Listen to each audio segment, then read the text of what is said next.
Man, what is up? What is up, y'all? Come on, man. We got Mr. He said in the building. Time Force is in the building. Let's Let's go. go. Let's Yeah, go. let's go. Time Salute. Force is in the building, man. What's up, man? How you feeling today? Everything's good, man. How you doing? How you doing? Man, doing pretty good. Doing pretty good, man. Glad to have you, man. We want to have you over here for a conversation, but I think today is a really good time to have it. I've been having Brother C on my mind for probably about the last month, man. So, Oh man. I'm gonna bring I'll bring my guy up here, man, so we can see his grin, man. So rest Yes, in peace, indeed. bro. C, man. Rest Much in love peace. to you, man. And he created a tradition that I was fond of, just having a conversation with people. Hmm. He could control the mic on his own. He's much like you. I could get up here, I could talk 5 hours straight if I needed to, Hmm. but I don't necessarily want to. So I'm gonna drop the link for y'all, and he would drop it for Facts. everybody. Anybody could Facts. come up. Anybody could talk. Anybody could get it, man. So shout out to Bro C and the conversations he would have, man. Much love to him and his Yes, indeed. family. Yes, Definitely miss him indeed. in the space. Miss the conversations, miss the laughs. Yep. Yeah, yeah, Just man. the being able to coexist, man. I think that was operative and inspirational. Like Hmm. we all were, new to the space and trying to create content and put our best foot forward. And even if we didn't see eye to eye on everything we were talking about, we still gave each other that space and that Sure. opportunity to build. You know what I mean? Whether we building up, whether we building sideways, whether we, as long as we building, I think that was the most important thing. And Brother C was definitely about that and always, Mhm. willing to listen to, outside parties and different perspectives. So shout out to him. He definitely stands out to me as a Sure. content creator. Man, thanks, Yellow Man. I had to I had to do a little something. Once I realized we was doing Time Force, man, because y'all saw the thumbnail. Excuse me, the thumbnail has 1986 on. I was like, you know what? This is a Time Force operation. This is a Time Force operation. Del Monte Green Beans coming through on your channel. Hello, good to see you. Good to see you. I don't know if it's me blinking out. Let me see. Nah, that was me. My bad. I Now dropped you my good? You good? phone on my keyboard. But yo, what up, Yella? Salute, man. Yeah, Del Monte Green Beans in there. Red lipstick vibes on your side. Hello, It's hello. popping. Hey sis. So dope intro, man. What was Man, that? thank you. What was the inspiration for that? It was like I said on the thumbnail. I think you were blinking out when I said it. On the thumbnail, once I realized this video that I pulled was from 1986, and then Mhm. I kept doing research. The more research I went into, the further back I went. I went as far back as the 60s, and I realized like this is a Time Force operation. Like Indeed. this ain't just a string. This is Time Force. Absolutely. Absolutely. And shout out to Bro C, who was also the inspiration for Time Force. It Yes, was indeed. the "Would You Kill Baby Hitler?" Come on now. Yeah, and that's where Mr. He said, myself, and I think even Yella decided to sign up for Time Force. Come on now. We'll go back and right the wrongs that nobody else is willing to do. Shout Visionaries out and to OG Patrice in the building, one of the Let's Talk About Black Life hey, OG hosts. Patrice. OG Salute. Patrice, uh, brother Clarence, Rico, man. So yeah, I've been missing my guy, man. Been missing him tough for about a month, but I didn't know what to do. So there was a conversation I had in my notes. I wanted to have it, and I was like, you know what? Today we're gonna have the conversation, and like he would, me and Mr. He said gonna talk for a bit. Mr. He said it'll be like my bolo. We're gonna Let's talk for go. about an hour or so, and then we're gonna drop the link. Yes, Anybody indeed, want to brother. come up, have a conversation, can. OG, if you want to come up at any time, you can tell me anytime. You got the link whenever you want to, because this is honoring the work that you put in over there. So you can Hmm. come up at any time if you want it. But for Absolutely. the general Thank y'all. public, we'll drop the link in about an hour. Alonzo Hall in the building. Appreciate you. Appreciate you. I mean, and that's when authenticity was, it's kind of like rap now that I look at it. Like being original was important to us. Again, we didn't have to agree on everything, and it wasn't this utopia, but it was a organicness to it. Everybody was trying to grab some information, bring it to the people, put their spin on it, and now it just seems like, I'm giving you all this information, but it ain't me, and this ain't necessarily how I feel, and I don't necessarily share the views of the host, and that's Mhm. the difference for me. It seems a little more generic versus when Yeah. we were all just trying to actually create content. You know what I mean? Yes, sir. And shout out to Mr. She said in the building, man. Much love, much love. Kitchen Medicine Cabinet, good to see you, good to see you. She said in the building. All right. So listen, I know Yellow's gonna slide through for a quick minute too before he heads to work, but I want to jump into the topic. I'm gonna go back and forth between several videos, ask some questions, and at some point I actually built out some, using my trusty dusty AI. We have some visual aids as well. Some Okay. charts and graphs. Got all official on this mess. So listen, we are going to jump into it, and I'm going to pause several different times and ask you your thoughts, Mr. He said, because Hmm. found it interesting. I found it interesting enough that we needed to travel through time to see Hmm. if the issues that we've been talking about today between men and women are really modern. You know, modern women, these men today, Hmm. and we've attributed a lot of it to certain time periods. And I Facts. think these attitudes predate even the crack epidemic and the crime bill.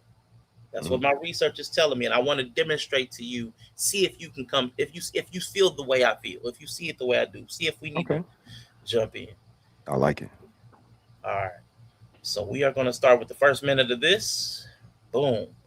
If there is a video, if you are under the sound of my voice and you see me playing a video and you'd like to see the full thing, because I'm going to be chopping and screwing it like a DJ, let me know. I will drop the link in the description, or not the link in the description. I'll drop it in the chat, and then you can watch it at your convenience. Hmm. Because I will be going back and forth between several videos on several different platforms. So bear with me as we move. All right. So this is 1986 special report, the vanishing black family. So this is where we're going to start. Hmm. Power up the time van, 1986. Time Force Unite. Raise your hand if you're married. None of you are married. Raise your hand if you would like to be married to your baby's father. One. Mm. Lord Jesus. Mm. just, Mm. just one. One. You remember building Mm. the documentary? Yeah, okay. I might have missed that one. Yeah, this Hmm. was crazy. One Yeah. out of that whole One. group, all of them got kids. Uno. There's just one. How does that strike you? Because to hear it told today, Hmm. this is a new thing that men are desired. The baby mama epidemic, blah, blah, all the different narratives that we've been hearing, like you talk, the talking points, all the Right. talking points that we've been hearing. A lot of it has been attributed to being a new thing. This is not the way people really are. That's not how Mm. people feel. Let me see, what is it? The black man walked away from the home. Hmm. It wasn't that he wasn't wanted. He wasn't wanted. I mean, he was wanted. He just walked away from it. But you're Right. seeing right here, these are young women. Hmm. These are not old, embittered, battered, abused fences, Viola Davis women. Facts. These are young women, probably between 16 and 20, and they don't want to get married either. Hmm. Again, this is 1986. Claire Huxtable was running around. That was on the TV. Hillman, It different was. world. Shout out to Mr. He Hmm. said. So, why do you think the narrative? What up, Bo? Good to see you, Bo. Why do you think the narrative is that this is new? Because I believe it's coming from younger people, so they might not have a certain frame of reference or care to do the knowledge on the history. So they're just kind of jumping in from their point of insertion into this timeline, and then just Mm-hmm. using their, frame of reference based on when they entered the story. And like you see, and like you say, this has been going on. So it's more of a mindset and a lack of celebration, in my opinion. If the men and the fathers were a little more celebrated, a little more considered, I think people would want them. When I say people, I mean these young ladies like her in the Mm-hmm. video, not having the celebration of men, or, maybe men not being shit in her circle, or no women speaking up in regards to men for what they have to go through, and things of that nature, kind of creates this to where they're not valuable. Valuable equals not needed. Not Mhm. needed equals, the video that we see. Because it shocked me that only one raised her hand, and she's embarrassed to have raised her hand. Look, she turned around. She got to lay. Mhm. She got to hide herself to say, She "Yeah, did. I want to get married." Shame. Yeah, Shame. people. Painful feeling. But no, and that's the group think that we all talk about. Again, I said everybody's been right since the first time. Like they're very easily influenced. And even Mhm. when you have an ideology, a mindset, a feeling, concrete notation of, you still feel shame for your aspirations and wants because the other four girls on the line don't share your ideology or mindset. And it's that lack of confidence, that easy to be swayed. That's what's dangerous in any human, Mhm. that you can That's just be facts. swayed or have this, questioning yourself. It's very dangerous, in my opinion. Nah, that's super facts. I agree with you. Of you who don't plan to get married, why don't you plan to get married? I'd like to know that. You already have your child to think about, and then a whole family to care for. You know, it's a lot of responsibility, and then you don't want the So you already got your kid to think about. Hmm. But then the shift is the word language. The word magic is, but to have a whole family, Hmm. that's too much. Now the whole family, because you're already talking about the kid. You've already included Correct. the kid. So the Correct. whole family must mean the man. That is correct. That is correct. So The that's family where means the man. the line is drawn in the sand. That's a bridge too far. Hmm. I got to think It about this is. man. That is correct. Wow. That is correct. And again, she's referring to the simple man, the, Hmm. not an intellectual thinker. There's another type of man that requires you to teach his kids and feed him healthy and Hmm. care about the foresight and the future of our family. And that requires selflessness. That requires foresight, insight, hindsight. And they're not willing to do those things, especially for the person who put a baby inside them. It seems like Yeah. they're the first person they don't want to do these things for. Yeah. And that's what's so crazy to me is that, like, that's the person who's fathered your child and you have the most disdain, the most adversity, the most energy when it comes to going against him. And that's crazy work to me because if we work together, it would be so much easier. Yeah. And just imagine, y'all. We've heard this stuff like, nah, I don't want another kid. Like, I mean, having a man's like having another kid. This is 40 years ago.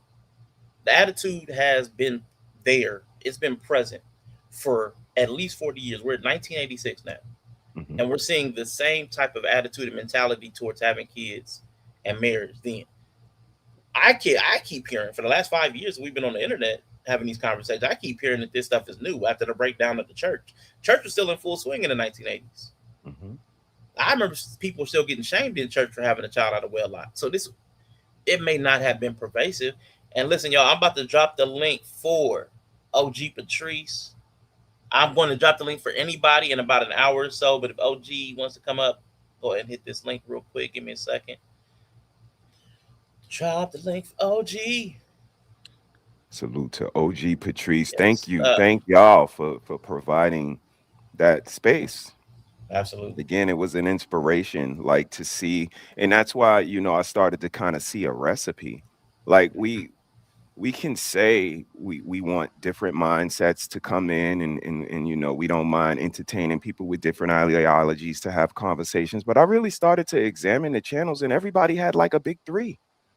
Like it was OG Patrice, it was Brother C, it was Rico. Yeah. Then they would, build on. Then it Mhm. was me, sis, Nikki. Then we would Yep. build. It's you, Arshawn, Bree. Then y'all would build. And if you look further, everybody has a trio. We all have a core. Like we A Hmm. alikes, we B alike, and we C alike. Not Hmm. to say we are a cult, but Right. at the baseline, at the base, we have a certain ideology that we share. Maybe goals, maybe family mindset, like, but it's something at the core that we share an agreement with, and then we build on top of that. And again, that's what I started to see, that everybody had a big three, man, and I knew we were headed in the right path because of, again, you, brother Clarence, like Sis, like certain content creators, like we pull from because that's what creation is about. It's about inspiring other creation. Hmm. So when we take the time to talk about somebody or take 4 hours to drag them in a family and docs and pull up, but we don't take 15 minutes to say, I like what you do over there in regards to this or regards to that. So, it was a little disheartening for me. And that's why sometimes I get on my little kitchen counter and start cooking because Let's go. I thought this was a space where we could create a unity we didn't have in the street. I said it from day one. Like we were Hmm. very ununified out in the street. And I thought this was going to be an opportunity where we could celebrate each other and build off each other and it just turn into something different. But when I keep Yeah. y'all core in my mind and in my heart, we continue to push the information that we push, man. So shout out to y'all. Yeah, same man. I agree with you wholeheartedly. It was a thing I thought as well. That's one of the reasons I gravitated to Let's Talk About Black Life, is because I thought this would be the bridge where people who were like minded could start building something together. And that has been the case on smaller degrees. I just thought it would be more the way black people talk in general, in real everyday life. Black people talk so much about the black community. I Yep. thought the moment a bunch of us grouped up, when you seeing like sometimes 10, 50, 100 people in the chat, we would be able to make some moves that would be impressive. But Hmm. it tended to just be more like we see in a lot of black churches where there'd be a charismatic head and money Hmm. flowed that way, and then corruption followed. Yep. That seemed to be, Hmm. and then all the smaller churches where all the work was getting done. That's a fact. That's a Whether it's the fact. backpack Grassroots. drives, yeah, the Exactly. people doing a Yep. brother Grassroots. C with the mentoring, it would be Yep. all the smaller channels that were actually doing something positive in the community. While you saw all the I'll say filth and deprivation, Yep. depravity Hmm. up on those big channels, like people hooking up with this person and they having a big fallout, and then somebody talking about getting Facts. doxxed, and somebody, I'm gonna call the FBI. I'm like, listen, y'all, Facts.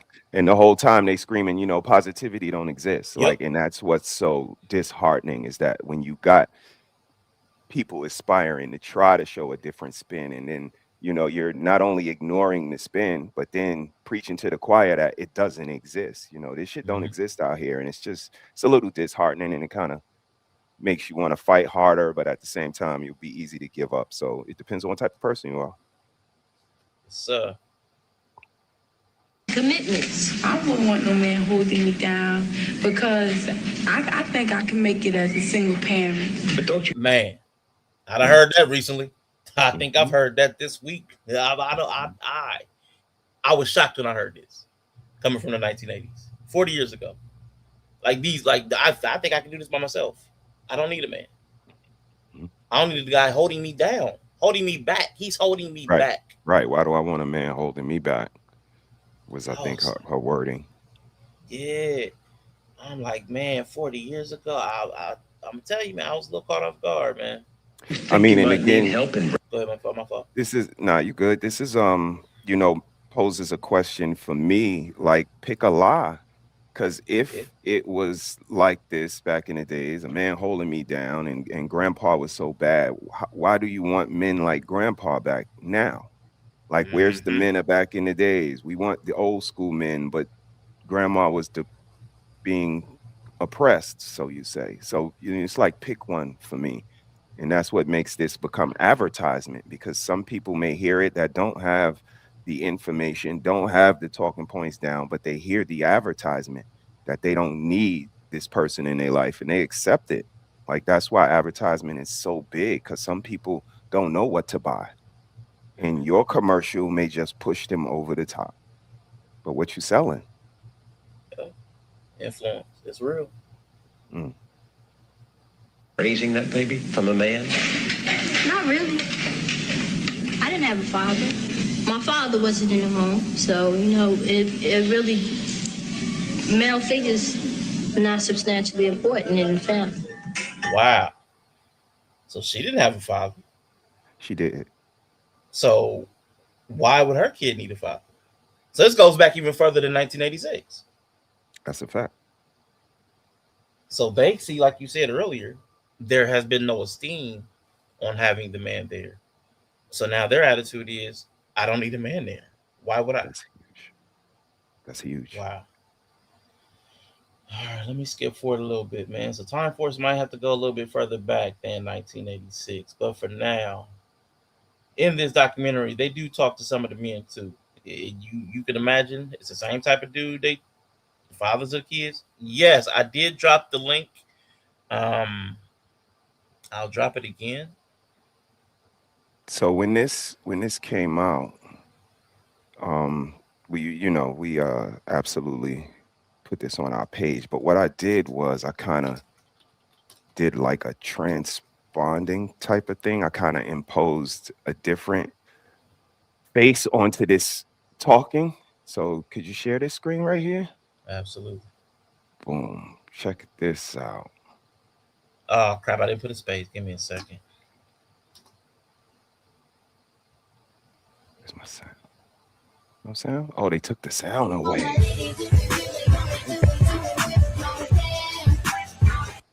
I think they took the sound away from Oh, that yeah. They done got struck. because I just took the same, that same beginning of that video. So none of you are married. So none of you want to be with the father of your children. And look, this is 2020, maybe 4 or 3 or whatever. Mr. Let Go put this up. How single mothers actually start. And this is, I think, one of the rappers just at the award show telling the girl, I don't need no father. Like, I want to have a baby. I think this is my Mm-hmm. time. And she's like, girl, who's the father? She like, ain't no father. I Mm. just want to have a baby. Like, Yeah. and like I said, it's a mindset. This shit has carried on for years, and it's because nobody says anything good about a man. But on the other side of that, we don't require them to. If they Mm-hmm. don't say something good about you, you'll be like, well, or just sitting in your chair, quiet like grandpa. Mm-hmm. Don't have no drizzle in you because they call you spicy. Like if you don't tell them, like you see this shirt I put on, you crazy. Like I take time to curate too. I have a vision for this family too. And when we fall silent, when we make them think that they're greater than us by putting them on pedestals or telling mama that her food was good and telling mama that her hair is nice, but we don't tell daddy shit. And mommy don't even tell you to tell daddy shit. So daddy can say, tell mama her hair look nice. Tell mama her dress is pretty. Tell mama her food was good. Tell mama how beautiful the house look. Tell mama you love her. And she don't even say, well, tell your father something. She go, yeah, Mm-hmm. tell me, motherfucker. Tell me more. And that's the difference. Like I picked a woman that would be like, yo, whoa, whoa, whoa. Now, thank your father for the lights and the gas. And like it gotta be a certain symmetry and reciprocation. And you can't be called gay for asking for it. OG, I'm dropping the link. I mean, the link is in the chat. I don't know what I can do. I'm dropping the link. I've dropped it 3 different times. I have no idea what else I can do. Um, I They don't just know if I have your email. Let me see if I have your email. I could try to drop it over in my chat and Yeah, see if you please, can maybe please. Yeah. maybe grab it from over there. So let me go to you real quick. Copy this link.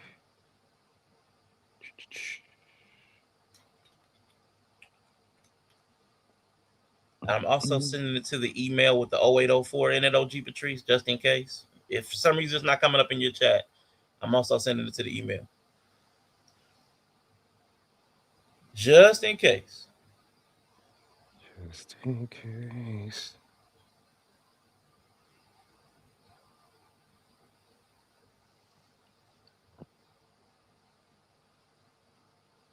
All right. So this was the next segment of this video before I move on to something else. The Gmail account, yes. Let me see.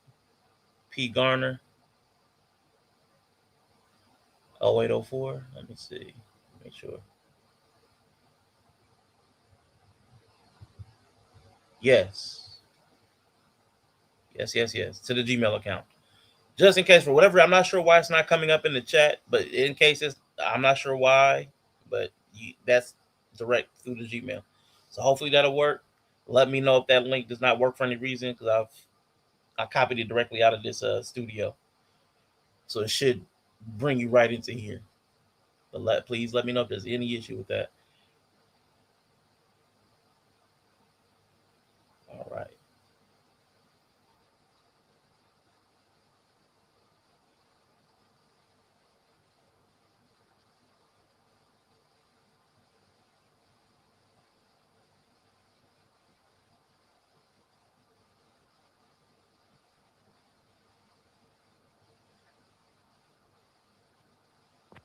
Salute to everybody Hey, in the chat. Y'all hit the like button, subscribe, and share, and go over oh, and shit. sub to Critically Drinking if you on my side. Hey, OG Patrice, how are OG you? Patrice, hello, hello. Hey, happy Saturday. How y'all doing, gentlemen?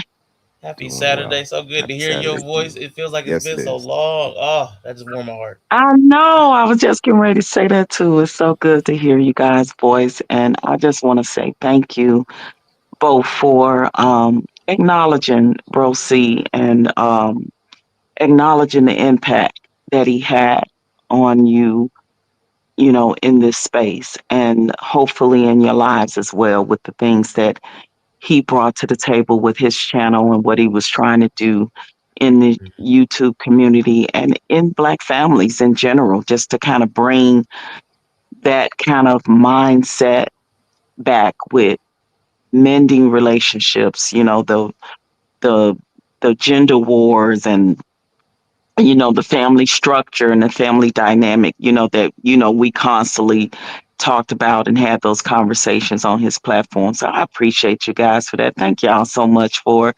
just acknowledging, what that Black man was trying to do for the culture. I appreciate it. No, absolutely. Absolutely. I know he definitely touched me. We had fun at each other's expense, but we taught Yes. each other things, and I would say I definitely grew from knowing him and listening to you, Rico, and him exchange ideas and go back and forth. So I enjoyed what you guys put together, and miss him terribly. I do miss the guy. I really grew really fond of Brother C, and Indeed.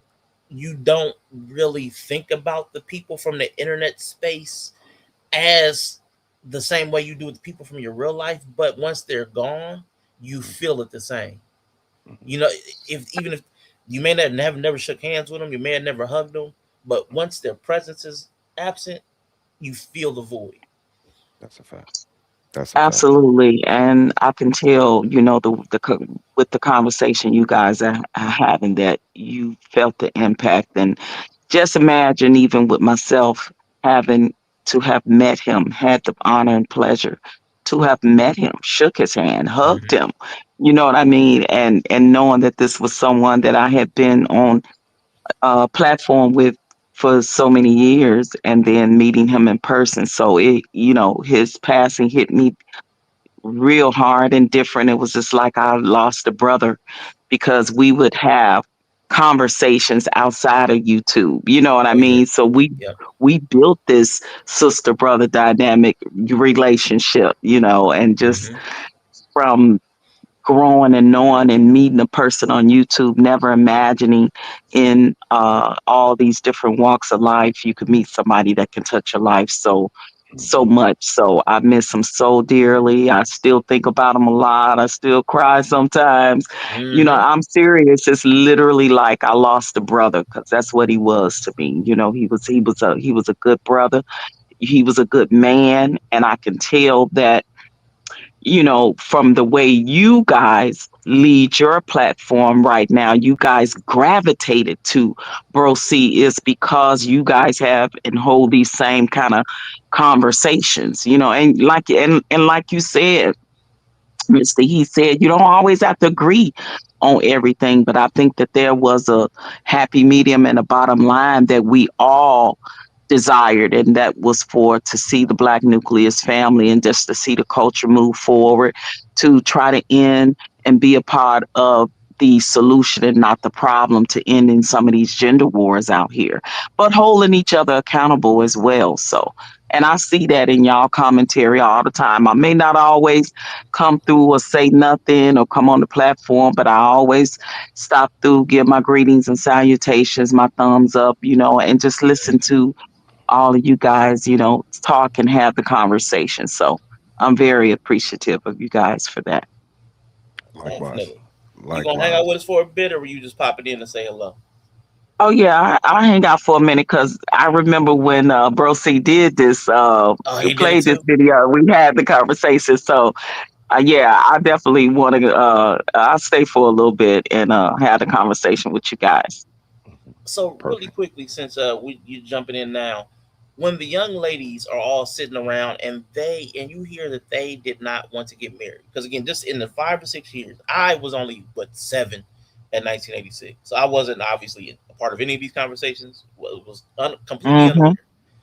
But Mm-hmm. now that you're looking back and you're hearing these people say the same things that you're hearing people say now on the panels, online, on TikToks. I'm not looking for no man. I just want my kid. I don't need to get married. I don't need no man. I want to get your opinion, but I see your nephew that stepped in, so I know he want to say hey. What's good, John? Yeah. What's good? TT. Hey, what's up, Neff? What's Uh, up? What up, Della? what up, Mister? He said. Shout out to your brother Rashawn, man. So, like, I was echoing the same sentiment, man. It's good to hear OG Patrice one time for the one time. We see Mister. He said all the time, so you know what I'm Right, saying. right, right. He good, you know what I'm Absolutely. saying. But yeah, for sure, for sure. What's good, John, man? Shout out to Bro C. You know what I'm saying. Definitely was a good brother. Mhm. I Uh, appreciate that. I what did just he used left to the say? shot last week for the Thanksgiving, man. I got out of there in time because y'all, yes, that Yeah, weather ain't no joke out there right now. yeah, it's bad. It's bad for real, for real. So I'm staying out of trouble, staying out of I that know weather. that's right. So, Okay, so I want to piggyback on your question, Arshawn, and that Yes. just that little part excerpt of that video that was just shown and the conversation that these young ladies are having. I think because I was young, I was a young lady when this video came out, and I remember the pendulum starting to change with that generation, right? Hmm. So when you look at past our parents, well, I know at least mine who come from the baby booming area, right? Era of where, get the girl pregnant, you got to marry them, especially if you came from the South like my parents did, right? Hmm. So, you go marry that girl, you get her pregnant. So my Yep. parents came from that era, right? And my parents instilled that in me, but the pendulum changed right within this generation right here. When you see these young ladies up here having these conversations, is because more than likely they come from broken homes, and that pendulum changed, that mindset changed with you don't have to have a man to raise the child, you don't have to be married to raise the child type of scenario. And this is the conversation you hear in these young ladies saying. You hear that young lady say, I didn't grow up with my father in the house, so I think that mindset was, you know, probably instilled in them from their mother and passed down. Some of these things are generational, it gets passed down. When you a young lady and you're in a household with women or raised by your mother or grandmothers or aunties, and you hear their conversations and they're saying things like, girl, you don't need a man, and girl, you don't have to get married, and girl, and Hmm. because I heard them myself, in certain conversations growing up, right? So I think that this is the mindset of when the pendulum changed for that generation of those young ladies that were having children and weren't married, and realizing in their mindset that they didn't need the man in the house or the household to be married to raise their child. They thought that it would be, another added on responsibility, something else harder to do. Or I don't know if it could have been a little bit of, they wouldn't get along with the baby daddy at the time, or maybe they was broke Hmm. up with the baby daddy. It could have been that as well. It's a Yep. lot of things that play a part, but I know for a fact, because I was like in my 20s during that time. So that just go to show you how old OG is, right? So Yeah, don't tell him, OG. doing that, and hey, listen, I'm proud to say, I'm still here that to tell the story, because a lot of them ain't, right? Hmm. Hmm. So I remember this era, and I remember myself being a teen mom. My son's father was in the service, and we were supposed to get married because, again, like I told y'all, that was embedded in me from my mother. Okay, you pregnant, y'all together, but y'all need to get married. That's what was so we had planned to get married and everything, right? And then he called me, and I think the pressure came from his mother Y'all too young. Don't get married just because you have a baby. So he called Mm. me, and I got the phone call that broke my heart because he told me he didn't want to get married. I Wow. got over that. But when I look back in retrospect, and we have a conversation now, because me and my son's father is very good friends. And I said, you know what? I said, you broke my heart, and I was mad and hurt then. I said, but I'm glad we didn't get married when we were that young, because he was 17. I was 16 when I had my son. Mhm. So I say to him, I say, you know what? Yeah, because we had a whole lot of growing and maturing and living to do. I said, and I think if we would have married, we would have missed out so much in our lives. I said, so I told him I ain't mad at you anymore. Yeah, you broke my heart, but I'm not married anymore. I'm not mad at him anymore because we didn't get married. I think it was at that time, it hurt, but I think it ended up being the right decision because I look at other older generations like my parents that got married early too, because my mom got pregnant at 16 with by my father who was 20 at the time, and they came from the South, Yeah. so that was forced upon them. And then we saw a lot of that baby boomer generation marriages was deteriorating. It was very abusive.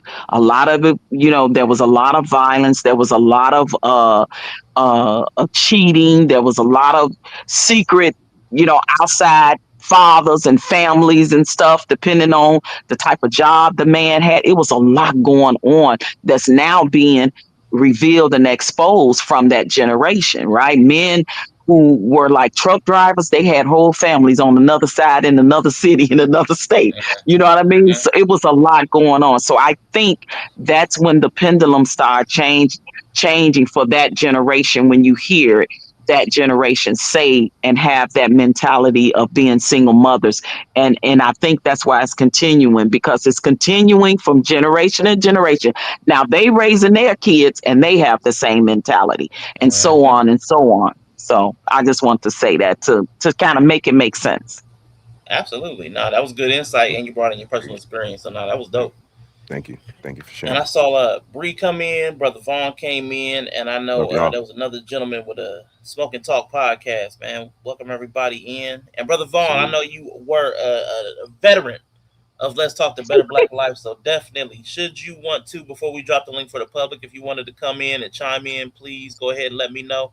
I will drop the link for you. Shout out to A Team is in the building as well. Hmm. Oh yeah, All right. I text the family to let them know, that what you guys was doing over here, so that I'm glad they came over to pay Absolutely. some respect. So. Salute to Brother Vaughn. Salute to Brother Vaughn. Yeah, for sure, for sure. All right, y'all. Yella, I know you just popped in as well. Did you want to hop in real quick or hit some more on the video? Now we can get back into the video. All right, cool, cool. I got about another like 10 seconds on this clip. Then I want to skip to something else. There's another video I'm gonna bring up. Uh oh.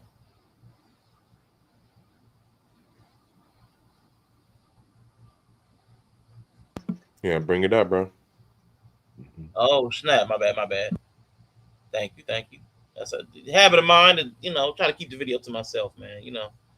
Hide the good stuff. It's the lack of motivation. So Nigga. it's not racism that I'm fighting right now. It's the lack of motivation. I'm not even talking about racism. Maybe later on we'll get back to that. But I think we are destroying ourselves. I thought that was an important point because that was my question. Because this wasn't KKK. This wasn't Rosewood, Greenwood, Tulsa. It wasn't any of that stuff. These were our own people saying, like, I don't want to have a family unit that includes the man. Now, of course, like everybody's spoken to, there's social influence. People having certain rhetoric or talking points that influence how other people think. There was the welfare rules that disincentivize having a man around because you get kicked off the rolls, and they did police that heavily. Of course, those are all a factor, but we can't say white supremacy was the sole architect of broken family. I don't believe so. Why were black families tighter during the literal era of slavery and Jim Crow than they are today? How did we survive the whip and the lash, but couldn't, but fell apart under the welfare state? Like, why was that such a ground? Like, why did that shift the ground underneath our feet? Let's start with OG Patrice, and I want to ask Yella and Mr. He said behind OG, what's your opinions Yeah, about it? because during slavery times, we was all we had, as a unit. All of our ancestors, those that come from, ancestors come from the transatlantic slave trade. All of those people were all they had. So we don't have this mentality anymore of we all we got. We don't. And the separation came in from the indoctrination, right? Yes, does the government and white supremacy and things have something to do with the tear down of it? Absolutely, but it's not just all of them, because we bought into a lot of it and we're still in a lot of it. You still see some of the indoctrinations now. That y'all was talking about it earlier in the black church. You see some of the indoctrination of it in tradition, in the way, we raise our families, right? We see some of the disparities in colorism within our own community. We see a lot of the whole thing with the person that was the overseer on the plantation. We see a lot of that happening in our culture now. They just call gatekeepers now. That's the only difference. But it's a lot of those traditions. It's just a change of a shift in the name of what they named it and the way that they do it. But it's the same, right? And we have bought into that with the indoctrination and with the conditioning when it comes to that of how we treat each other now. So I think that whole separation of when they separated our ancestors on that plantation just became another form of separation right now in today's society as we see it as a whole, with gatekeepers, with the individualism that we're Mm-hmm. being taught. Now we're not taught we all we got. You know what I mean? That mentality. When they came over, they were all they had.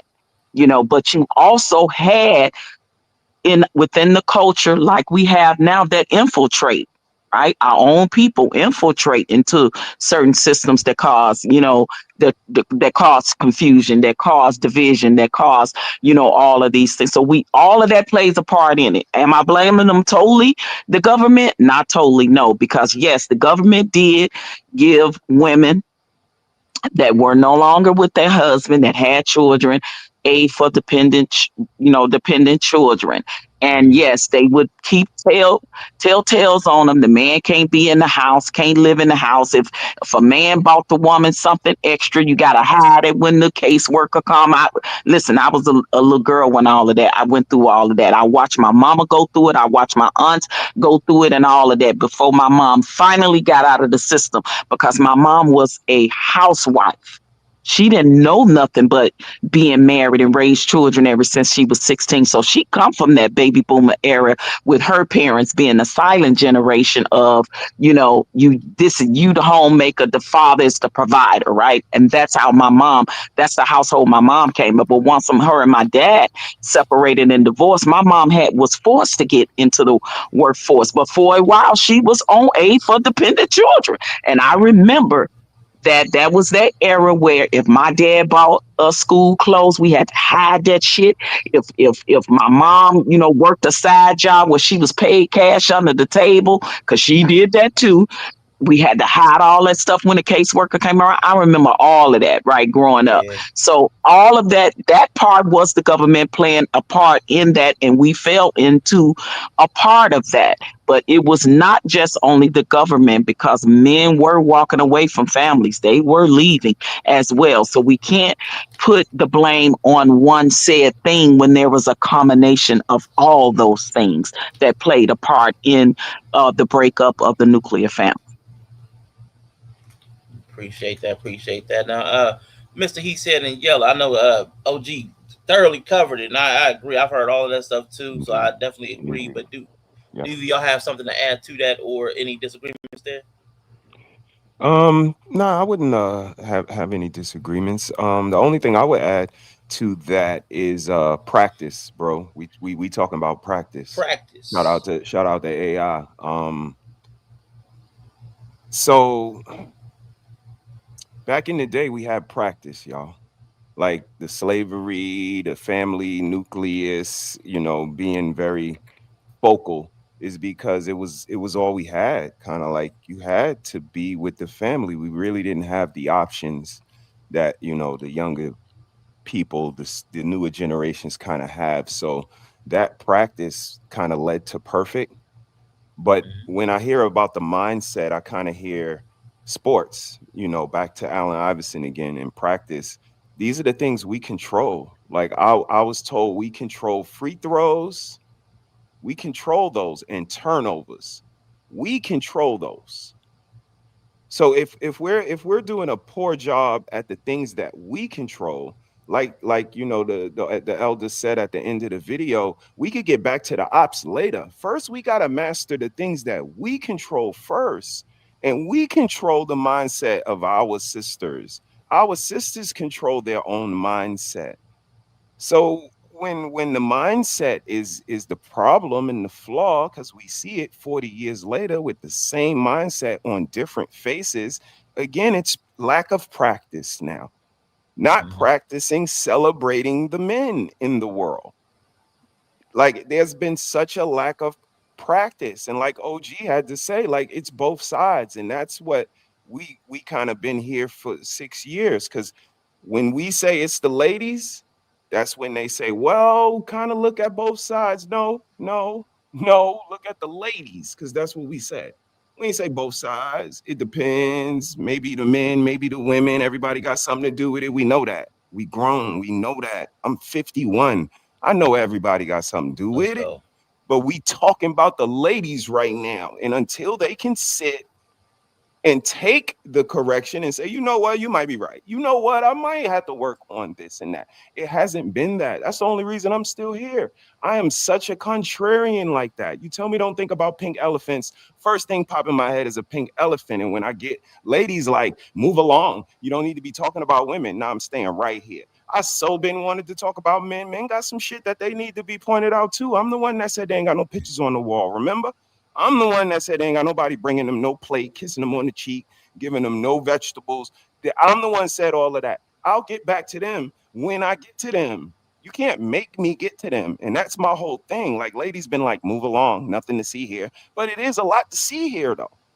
And that, like you showing, y'all mindset been fucked up for 40 years. And it's a lot of puss ass men been sitting by letting y'all do the shit. And I'm not one of them guys. I got a whole quarter zip on right now. Rest in peace to Bro C. He would be proud of these young niggas with this quarter zip shit. Like it's a mindset you have to start to adopt. And maturity is a part of that. Listen, And I agree because I've never seen more degeneracy in females mhm, than I have within this last 20 years, maybe longer. Like, I'm just like, and again, it's indoctrination, it's culture, it's letting the wrong people and things and inspire them and influence them, right? Reality TV, all the falsification of even some of the indoctrination that was told to us by our mothers and grandmothers. You know, I've had that conversation with my mom, like, nah, mom, that was wrong what you said about this, that, and the other. And I don't feel that way and I don't think that way anymore. And I think, like you said, that there are a lot of women that won't challenge the mothers and grandmothers that raised them, nor will they'll get with a man and a husband and he may be too, lenient and docile in the marriage and relationship to take control and lead as a man. And when I say control and lead, I don't mean if he ain't worth that person leading and controlling. I mean it in the sense of if he's that man that knows how to lead and control the situation, then yes, that's supposed to be a equilibrium within that relationship. But I see the failure of that because I see the mindset that a lot of these women have about allowing the man that's worthy of doing that to actually do that. that's a fact. That's a Shout fact. out to Bolo in the chat real quick because I wanted to honor the people who were on Let's Talk to Better Black Life most frequently. Bolo, if you can see the link in the chat, because for some reason when I drop the link, it's not going over to Mr. He Says or Mr. He Said. If you could take it from the private chat and drop it on Okay. your side so that they can get Yeah. it. Bolo, you are We'll more than do. welcome to come up to We'll join the do. conversation What up, before we Bolo? invite the general public up. Good to see you. But we have Brother Vaughn in the building. And after Brother Vaughn introduces himself, everything yell out. You can jump in. Brother Vaughn, good to see you. Welcome Wow. to the stage. Hey, brother Vaughn. Hey, peace and blessings, everybody, man. I'm just, you know, I got wind of what you all were doing and thought I'd stop by. Brother Clarence, that was my guy, man. And, Yes, sir. I thank God for him. He was a great example for me in these spaces, and that's why I followed him the way that I did. You see what I'm saying? Actually, I found my voice through his channel. You see, Oh, because beautiful. I never thought that I would be up here on YouTube, mentioning or talking about anything, you know. And Yeah, so now that that has grew into me being a part of what Bolo is doing on his channel, you know. And so now every Tuesday night, I'm ministering the word over there. And see, so God is good, man. This brother had a very good heart. You see what I'm saying? He had a heart for the people, and he had a heart for community, you see. yes. And he wanted to see people come together, not be separate, excuse me, not be separated from each other, and that's what he stood for, and, he's definitely definitely missed. And just to address what you were saying about how perverse the women have become. And we do see it. It's very evident. You see what I'm saying? Women are not as modest as they used to be. Now everything has to be on display. You see what I'm saying? Everything has to be enhanced. You see, you have to have the BBL and you have to, augment your breast. You see, and all of these things are devices of the enemy to just exploit and to use you. You see what I'm saying? And so definitely, we see these ratchet women, you see, and we do complain about them because we notice them. Just like my brother said, we're noticing how degenerate this age is becoming, you see. But I also like to add to that, see, a lot of us brothers, we perpetuate that type of behavior. You see what Absolutely. I'm saying? Yeah, what would the whore amount up to if there were no whoremongers? Mm, Yeah. You see what I'm Get saying? us. So mm, let's not just come from a standpoint only of mm, pointing her out. I mean, if that's the occasion for this morning, then well, by all means, then that's mm, the topic. You see what I'm saying? But degeneracy exists equally on both ends of the spectrum. See, because there wouldn't be a whore if it wasn't for the whoremongers. You see what I'm saying? So I just wanted to drop that there. I'm pretty sure some agree, some disagree, but that's okay. But I do Absolutely. appreciate you. I do appreciate you taking this time to, you know, um, honor Brother Clarence because he was a great force in this YouTube space. Sister yeah. Patrice, glad to hear from you. Brother Yella, Arshawn, Mr. He said, glad to be up here. Salute. Same here, Absolutely. Brother Vaughn. Good to hear your voice. Likewise. Yeah, Likewise. man. It's giving me all And kinds of share the nostalgic platform feelings. with you again. Oh my God, sharing the platform with you Uh, again is like so dope. It's yeah, I been a love it. while, right? Man. It's hit me in my feels. Hit me in the feels, man. But Yella, man, you want to jump in on the topic real quick? I mean, nah, and everybody pretty much, you know what I'm saying, cooked it up. You know what I'm saying. If I'm gonna get my little spoonful of it, um, I think that the women forgot that they were the women, and not like in a know your place type of thing, Mm-hmm. but as in a you're different type of deal. Like I think right now it's just a bunch of niggas running around. And that's really what it feels like. Yeah, You know what I'm saying? Feel yeah, like it's just a bunch of niggas out here. You know what I'm saying? yeah. So 100%. I think for like the current times, like because where it's evolved to, because I think a lot of that came from a place of necessity. You know what I'm saying? Like I look at them young ladies in that video, and I understand where they was at that point in time. But then, like most things with us, I don't think we ever see when we get out of the woods. Like we still want to hold on to that. What am I looking for? Like that oppression. Hmm.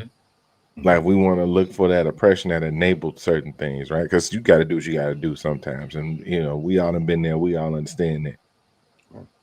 But after you've done what you had to do, you got to stop it. Like you know what I'm saying? You can't keep doing what you got to do once you get out of that situation. Hmm. So yeah, I don't know. It just evolved into Right. having to take people out of their survival mode, and yeah, it's just feel like we're dealing with a bunch of niggas. I mean, I think about what you're saying, and I kind of put that with one is a mistake, two is a choice, and three is a pattern. So if one generation don't appreciate fathers, it's a mistake. But if it get passed down to the second generation and they don't appreciate fathers, now it's a choice. But then when we get to a third generation and they don't appreciate fathers, now it's a pattern. Yeah, and they don't appreciate, and now that's what I'm saying. They don't appreciate them now because they think they're the fathers. That's why I say it feel like just a bunch of niggas out here. Right. So you know what I mean? So now I'm just back to the sports thing. Like how do you get the team back on the right course when everything that we're doing to lose games, we're doing it. We're missing free Yep. throws, we're turning the ball over. Like all the mistakes are because of us. The other team ain't better than us. They're not more talented. It's not the gym. It's us. We're shooting ourselves in the foot and then asking to run a race and thinking that we're gonna win. It's impossible. Wow. Listen, that's interesting that you would say that. And when you mentioned shooting ourselves in the foot, can you give us an example of how we're doing that? By celebrating negativity, Yeah. by not celebrating family, fathers, like not having a certain mindset of humanity, of selflessness. Wow. I think that would get us further, even if we do have our own opinions. We do share our individual ideologies, but understanding that we humans first Yeah. and then everything else kind of comes after that, then I think we approach things a little more different because there's a Wow. certain selflessness that we would look out and look to other people for direction, correction, or inspiration. Your choice. Wow. Yeah. Yeah, that's awesome. That was definitely awesome. It just seems like we have fallen out of love with each other. Hmm. There was a time when we loved each other. We had each other's backs. You see what I'm saying? And somehow the enemy crept in and just caused all of this division through behaviors. You see what I'm saying? We have been enticed and influenced, to act in a certain behavior. You see what I'm saying? Which is causing us to be indifferent with each other. Yeah. And so that's what I hate to see. I hate to see these panels where everybody blows up at each other and nobody has any type of communicative skills because it's all emotional based. You see what I'm saying? All of the hurt and the pain and, all of the resentment and the rejection, you see. And so it just shows up in a lot of these platforms when they're going back and forth at each other, And to me, it's not a gender war thing. It's not a male and female thing. It's a sin thing, And that's where I stand with it. It's a sin I can thing. I can respect that. And I and definitely respect that. and just to piggyback a little bit more, I've noticed, within these last, especially on social media, people that have platforms. Unfortunately, I've noticed, and we talked about this when we had Brother Leon on Bro Clan's channel. I've never seen so many narcissistic people on here that are talking, that are living, that are influencing their subscribers and followers to some of the most disgusting things I've ever seen in my life. When I look on some platforms where now I'm seeing where women are unaliving their children. I'm Yeah. seeing where uh, like this case in Chicago with the whole Romika thing, where women are unaliving each other. You know, she just actually got arrested and charged with first degree murking of Romika Meeks in Chicago. That's the big thing. Is all over social media right now. I'm seeing more. I've never in my life seen more where uh, our men are unaliving our women. They're unaliving their children. They're unaliving themselves. I have never in any generation that I've ever lived in, and that's been several decades, have seen more of that in my life. So there is, and I'm not saying all, but it's a large percentage of where that is happening now within our culture, where that never was before. It always was there, but never to the extent of what I'm seeing right now. And a lot of these platforms, and I'll specifically say, when all of us came from off another major large platform, which everybody know for the most part it was Lead Attorney. That's how I met Brother Vaughn, Bro C, a lot of us, right? and and before he got as big as he is, he used to always stop by Bro C's channel. Did he? Did he not, Vaughn? Yeah, he would come through there. He Definitely. would come through, have conversations with us. But again, it's just like when all of a sudden our people, you get so big, now you don't know nobody. And then you see some of the disparate things that have been done and said from that platform. Surprised me, really surprised me, of how he ended up treating me, Bro C, Vaughn, and stuff like that when he used to actually come over to Bro C's channel and have conversations with us. So when you see the difference in the mentality of these people, and when they get bigger and grow bigger and this and that, they get the big head. It's the same thing that happens in real life. So it makes me know that these people that act like that on these platforms are like that for real. And I've never seen so many narcissistic people in my life on these than I do on these platforms. And that's why we continuously having the war with the gender war thing on certain platforms, is because they don't really want to resolve the issue, the problem. They just want to hear themselves talk and talk about how bad the woman are and drag her, how bad the man are and drag him. That's all they want to do, is hear themselves talk. They never want to act on actually doing the solutions like what I saw on Bro C's channel. They just want to have the conversations. Yeah. Shout out to also people who come in. DJ Dose, man. Shout out to you. Realistic. Go ahead, Salute. Yellow. No, I was just gonna say, I've always thought that's because actual solutions take away from the profit. Okay. You can't actually fix the problem, or the views go away. You know what I'm saying? You can't actually fix the problem, or the rage go away, which inspires the Patreon subscribers and the super chats and all that. So Word. you can't actually take that away, Yeah, because then that's what they're gonna talk about then. right. You know what I mean? But that's kind of the disposition of most people with this stuff. I think it's they don't want to they don't want to stop oppression. They want to be the next. They want to be the new oppressor, or they want to reoppress. The new cult leader. Yeah, Mhm. yeah.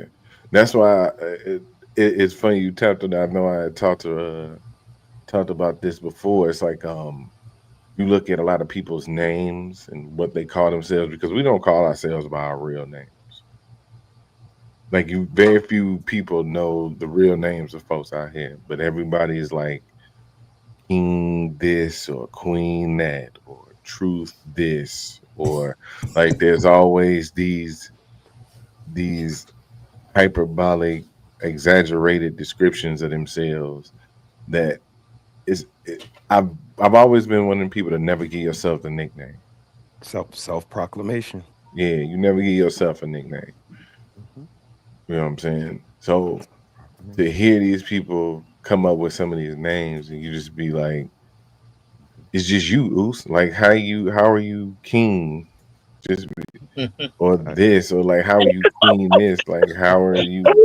Big facts. Big And I facts. get it. It's like people. It's and then it's like this weird ass. It's this weird ass like fake leadership, right? It's this fake idea of leadership Hmm. because just because you have people who show up and talk shit in your function Hmm. doesn't mean you have leadership. Just Yeah. because you Yeah, got a bunch of people in your chat don't mean that you a leader because they're turning Right. your ass in a second. Facts. Like you don't have actual, you have viewership. You have people who Facts. indulge in the bullshit and the brand you bring, yeah, but you don't have actual leadership Hmm. because you can't get nobody to do nothing but donate to more bullshit. exactly. You can't get them to do nothing positive. You can't get them to actually go do nothing of substance.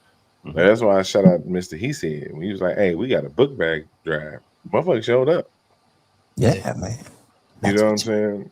That's a That's When fact. Bro you C see. did what he Uh, did, people showed up. Yep. That's a Yep. yeah, fact. exactly. You know. That's a fact. You know what I'm Yeah, I mean, saying? and again, and that's why we kind of gravitate to y'all. Again, y'all are right with this entertainment space. I call it a case study. But that's what, we kind of recognized you guys as like lighthouses. Like there's always going to be ships that's out there floating around lost. But the lighthouses, like as long as you go toward the lighthouse, like you're going to be all right. And again, that's what's so disheartening about it is when you got, Brother C, you got critically drinking, you got sis, like this this was what I thought the inspiration was supposed to be. Like yeah, just a little camaraderie. Yeah, we might shake the table every once in a while, but again, overall, there's a baseline there. And when's Black Solidarity Day, y'all?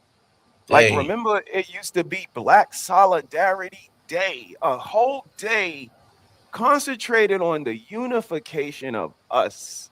And it's different now. I'm not saying it's better. I'm not saying it's worse. I'm just saying it's different. And it's that lack of unity on all fronts.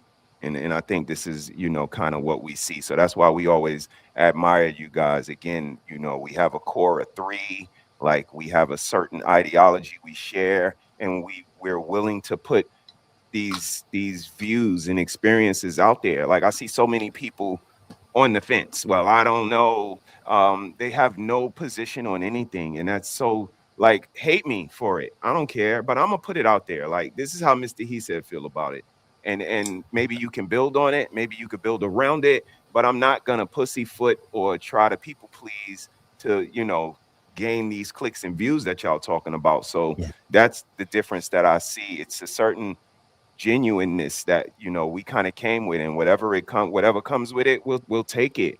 But it's the lack of that nowadays. It just seems very generic, like sis said, like everybody is following this formula, and it's not because that's your integrity. You're just doing this for clicks.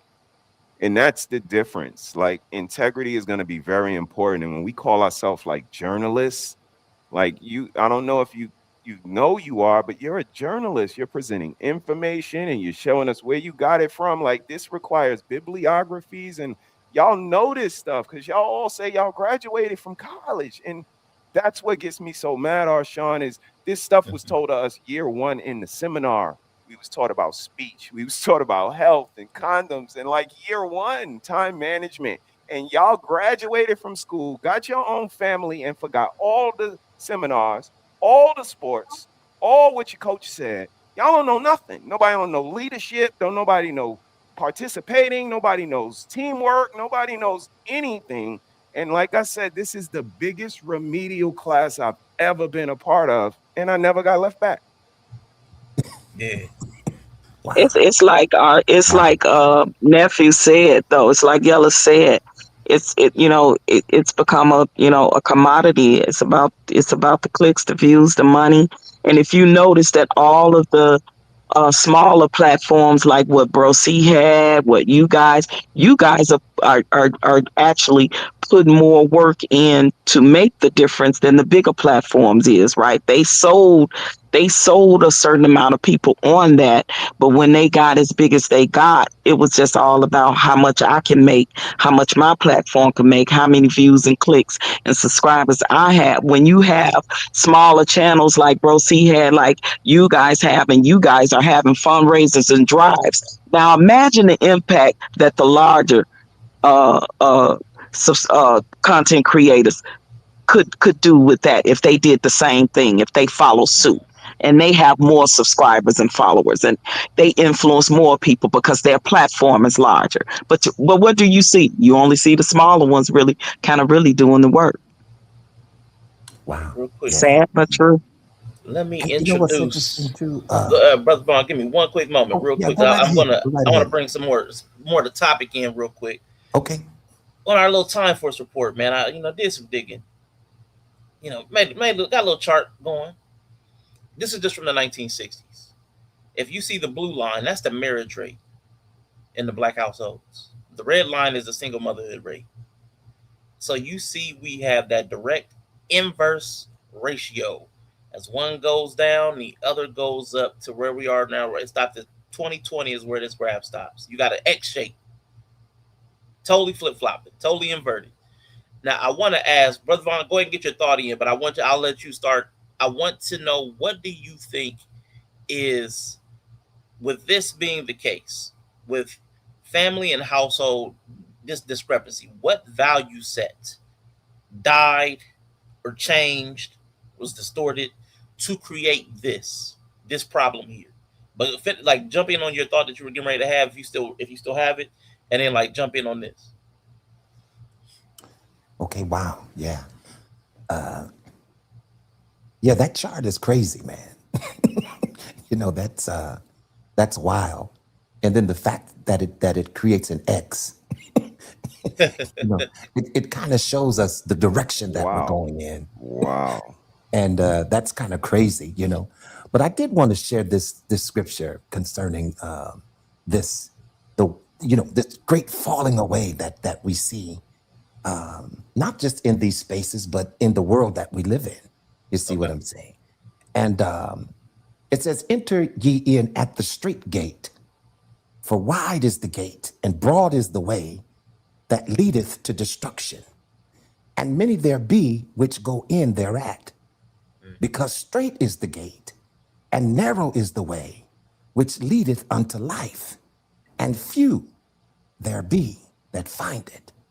You see, man, there's a broad road that leads to destruction, and many people are following that path. You see what I'm saying? Whatever's in, whatever the new fad is, we have to be a part of everything that's going on. You see, and we don't take time to understand that. What direction are we really going in? Oh yeah. You know, you see, because there's a way. Listen, there is a way that seems right to a man, but the end ends up with destruction. You see, that's why the scripture admonishes us not to lean to our own understanding. See, but acknowledge him in all of our ways, and then he can direct our path. The problem is we're not being directed by the one true God. We're not being directed by him. You see, we're following our own flesh, and we're not walking after the Spirit. And so, yes, definitely there's going to be a decline in marriage, and there's going to be, a rise in single motherhood, right? Because nobody is taking accountability. That's the point. You see, if we can take accountability and see what the problem is and move from there, but we're spending a lot of time looking out of the window and not enough time looking in the mirror. Let a man Okay. examine himself. You see what I'm saying? Search my heart, oh God. If there's anything that's unclean on the inside, remove that thing so that I could have a life that's pleasing to you. You see. Mhm. But I don't want to go too far off track, brother Arshad. I get a little passionate about. No, it's all right, man. We like the passion, and like I said, I haven't heard it in a while, so it's good to hear y'all's voices and whatever y'all saying. I mean, even if I don't agree, I want to hear it. You know what I'm saying? I want to hear. Yeah. But so when you look at this chart, would you say, or could you say, or like speak to this real quick? Because to me, when I see this, what I see is the divide and conquer. Like as black people are divided, the worse we. And I'm going to have some. I have a couple more videos to talk about the wealth gap, and we'll get to that. But what I see this is the success of divide and conquer. Like that's what this chart says to me. But what do you think of that? And shout out to IG Green. I didn't greet you. Hello, hello. I'm an atheist, so this doesn't What apply about to us. G? Okay, all right, fair enough, fair enough. But what do you think about that? Like the whole divide and conquer strategy. You know, we all used to cite the Willie Lynch letter, but for me, when I see this chart, when I see Well, single parenthood, and to this degree, well, to me that I would screams just divide and conquer. I would just say this, as long as the enemy is allowed to divide, Mhm. see, that's his tactic. That's his tactic. That's his strategy. Because now, once he has caused division, he can conquer. You see what I'm saying? So I'll just address it that way. Okay, all right.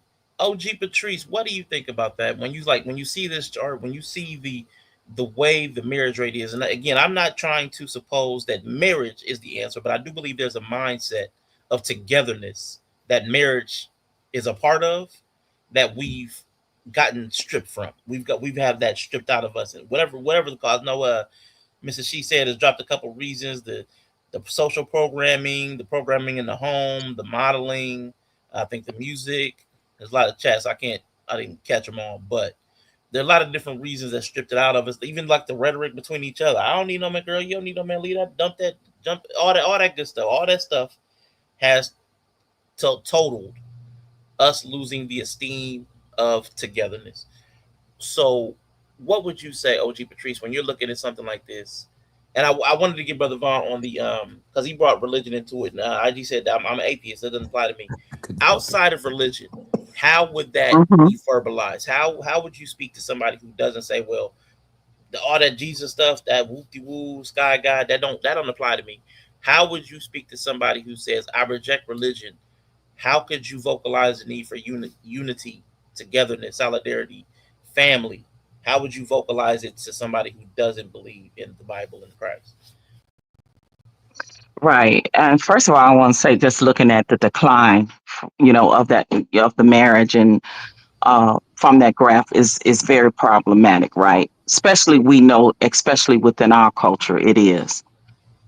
As far as where if it don't apply, let it fly. And that goes with religion and anything else, because you have to decide for you and yours how you're going, how your view is about marriage, about family, about the nuclear family, if that's what you want, because we also know that that's not for everybody, right? Mm-hmm. Yeah. Like marriage and family is not for everybody. Just like some people have children and they don't deserve them, they shouldn't have them, and that's just a fact. Wow. Because a woman can make a baby doesn't mean have a baby doesn't mean she needs to be a mother. When there's no maternal instincts, and when you turn around and you're unaliving your child, that's problematic. I'm sorry, you don't need a child. When we have women and men that get married to each other and they say to death do us part, and they all about, a lot of them are all about in the church and God, and they believe religiously, but they going out and they lying and they cheating, and then they end up unaliving each other. But you wasn't honoring that in that moment, right? You wasn't honoring what the Bible said in that moment. You wasn't honoring what God says about not killing in that moment, but you end up doing that to the person that you was in a whole marriage with, had children with, laid down in the bed next to every day. But this is what you did to the person you claimed you loved, whether it worked out or not, right? So when I look at that graph, I say that all of those things is playing a part in the reason why there's the decline. There's the decline of marriage. There's the decline of, of these women, more of an uprise of the women want to be single women and not want the man for whatever reason. They not want the man. What was her name? That Ebony chick, she's gotten a MK certain age. Williams. Yeah, she's not married, but she wanted a child. And what she do? Vitro. We have to look at every individual case when it comes to marriage, family, religion, and all those things, because I have never in my life seen more exposure and degeneracy of the black church than I do right now. And y'all know I've talked about that before. Look at Yeah. all of these pastors that's being exposed for pedophilia, getting caught with child pornography and all these different things, and being exposed for, Yeah. a lot of the things that they are doing within the church. So when we have these conversations, we have to look at the whole spectrum of things. And that's why a lot of people have walked away from the church and from religion altogether, because they have been hurt or church hurt or whatever, or hurt by religion, because the people that told them you should love God and love each other have misused them within that system.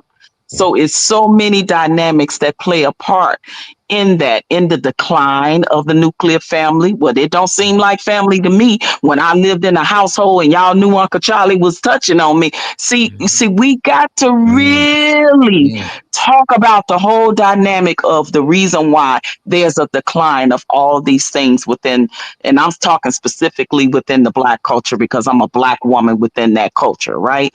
So Right. I'm specifically talking about within our own culture. And there has got to be some ownership, some onus and accountability for that within the religion and the churches, whatever it is. It don't matter if it's a mosque, if it's a temple, if it's a whatever your religion is, right? It doesn't matter whatever your yeah. family dynamic or mindset is about family and marriage and children. I have come to know from all the degeneracy and despair that I see now within our culture, that every woman that have a child don't mean she's a mother and deserves a child. Every man that put a seed in a woman to have that child don't mean he's a father and deserves to father that child. Every Right. woman and man that's in a marriage or same sex situations don't deserve each other just because they that way. Because look at what we see within all those dynamics, and until we address those dynamics and how they are and where they stand, I won't say, yeah, every woman should have a man and every man should have a woman and everybody should be married. I won't say that, and everybody should Right. just have a happy family and a child dynamic, because we have seen those pictures also be, those paintings be skewed within the culture and within our generation. That's all I want to say about that. Now I'll Yeah, and you listen know for a what? minute. Listen, I listen. respect that. You don't have to necessarily be a religious person to have good morals. You don't have to Right. be a religious person to know the difference between what's good or what's right and what's wrong. You see what I'm saying? You don't have to be a religious person to desire community and unity. Okay. You see Yeah. what I'm saying? Yeah, you don't have to be a religious person in order to have those qualities. Not at all. You see what I'm saying? But I do believe that a good foundation helps you go further in life. Yeah, I agree with that. You don't have to, you're right. It's about morals, integrity, values, and things of that nature, Brother Von. So you are Exactly. absolutely right. He just asked me specifically about from the religious perspective. So that's why Yeah, I gave it yeah, from that perspective. But yes, I know plenty people that don't believe in God, that not into the religious realm and sector, and they are very good people. They have very good morals, exactly, integrity, values, and things of that nature. exactly. So yeah, you're correct. Yeah, exactly. Guys, we've been up here about an hour and a half. I am going to drop the link if anybody does want to come up. So the link is in the chat. Not sure why it's not going over to Brother He Says, but feel free, Mister He Said, if you would drop that Yeah, on I, your I side as dropped I well. dropped it in there. Yep, I'll drop it again. Right. Absolutely. Cool, cool. We got But I really, IG in the building. I really What up, appreciate IG? the conversation though today. Oh, I for won't be sure. able to stay too much longer, but I'm gonna try to hang in there for a bit. But Absolutely. I Yeah, really everybody appreciate say. you all, recognizing Brother Clarence, and it just takes me back just even looking at his picture up here. Yeah. Yeah, I ain't gonna lie to you. I got a little weepy when I pulled the picture. I was like, you know what I'm saying? I think Yeah, we should have like a background from his channel or something. I was like, no, we could actually have him present. I was like, oh man, got a little caught me off guard. I was like, oh shoot, caught me in the yeah. fields. But But yeah, man, Miss you know what's Rosie. good, Arshawn? is the fact that we can have these conversations. See, when I run past streams like this one, where people are actually communicating with each other and giving each other time to speak, you know what I'm saying? Oh yeah. Man, how much more can we gain in understanding that way? Oh You yeah. know, but when you see all of this chaos, and I'm trying to figure out, well, how do you get anything done with all of this chaos that's being exhibited? How do you accomplish anything that way? You know what I'm Yeah. saying? Oh And yeah. I understand, like you mentioned earlier, about the likes, the clicks, and the views. People love to slow down at a train wreck, Oh yeah. right? It's entertaining for some people, you see, because they just want to see how far it's gonna go. But man, I like to gain something from a conversation. I don't like to walk away empty. You know what I'm saying? Yeah.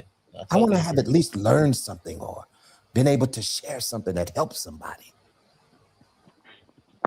I That's a totally fact. agree. Real quick, going to introduce IG, but I know Bo in the chat has said something about the put up the chart for the income. This is the projected median household wealth for Black families. So from 1980, Mhm. we see it going. It's going to be going down to 2050. In 2053, the household wealth will be going down to zero. I have an economist, God Jordan damn. Fraser. I have a video where he's Wow, going to speak about that in a moment. But I'm gonna crazy. bring IG in first, and then we'll talk about the actual family wealth momentarily. This is him right there. But IG, What up, brother, IG? welcome to the stage. Welcome to the stage. Come on, jump What's in. How you doing today? what's happening, baby? Y'all caught me before I go to the plantation. You heard me? I What's got a little going Let's on, time. go. baby? You heard What's me? happening, everybody? This the critical. It's been a minute since I've been on the critical Yeah. thinking panel. Good Let's to go. see you, What's yo. Good happening? to see What's happening, guess everybody?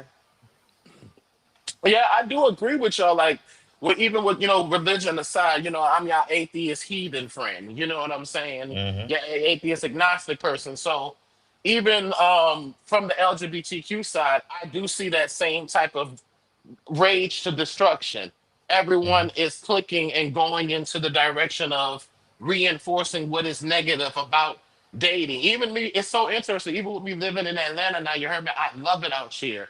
But that same type of demographic, I thought like, okay, if I came to Atlanta, it's supposed to be this black, quote unquote, gay mecca. Not just only that, but I see the same type of sensationalism that everyone is chasing after, even within their dating.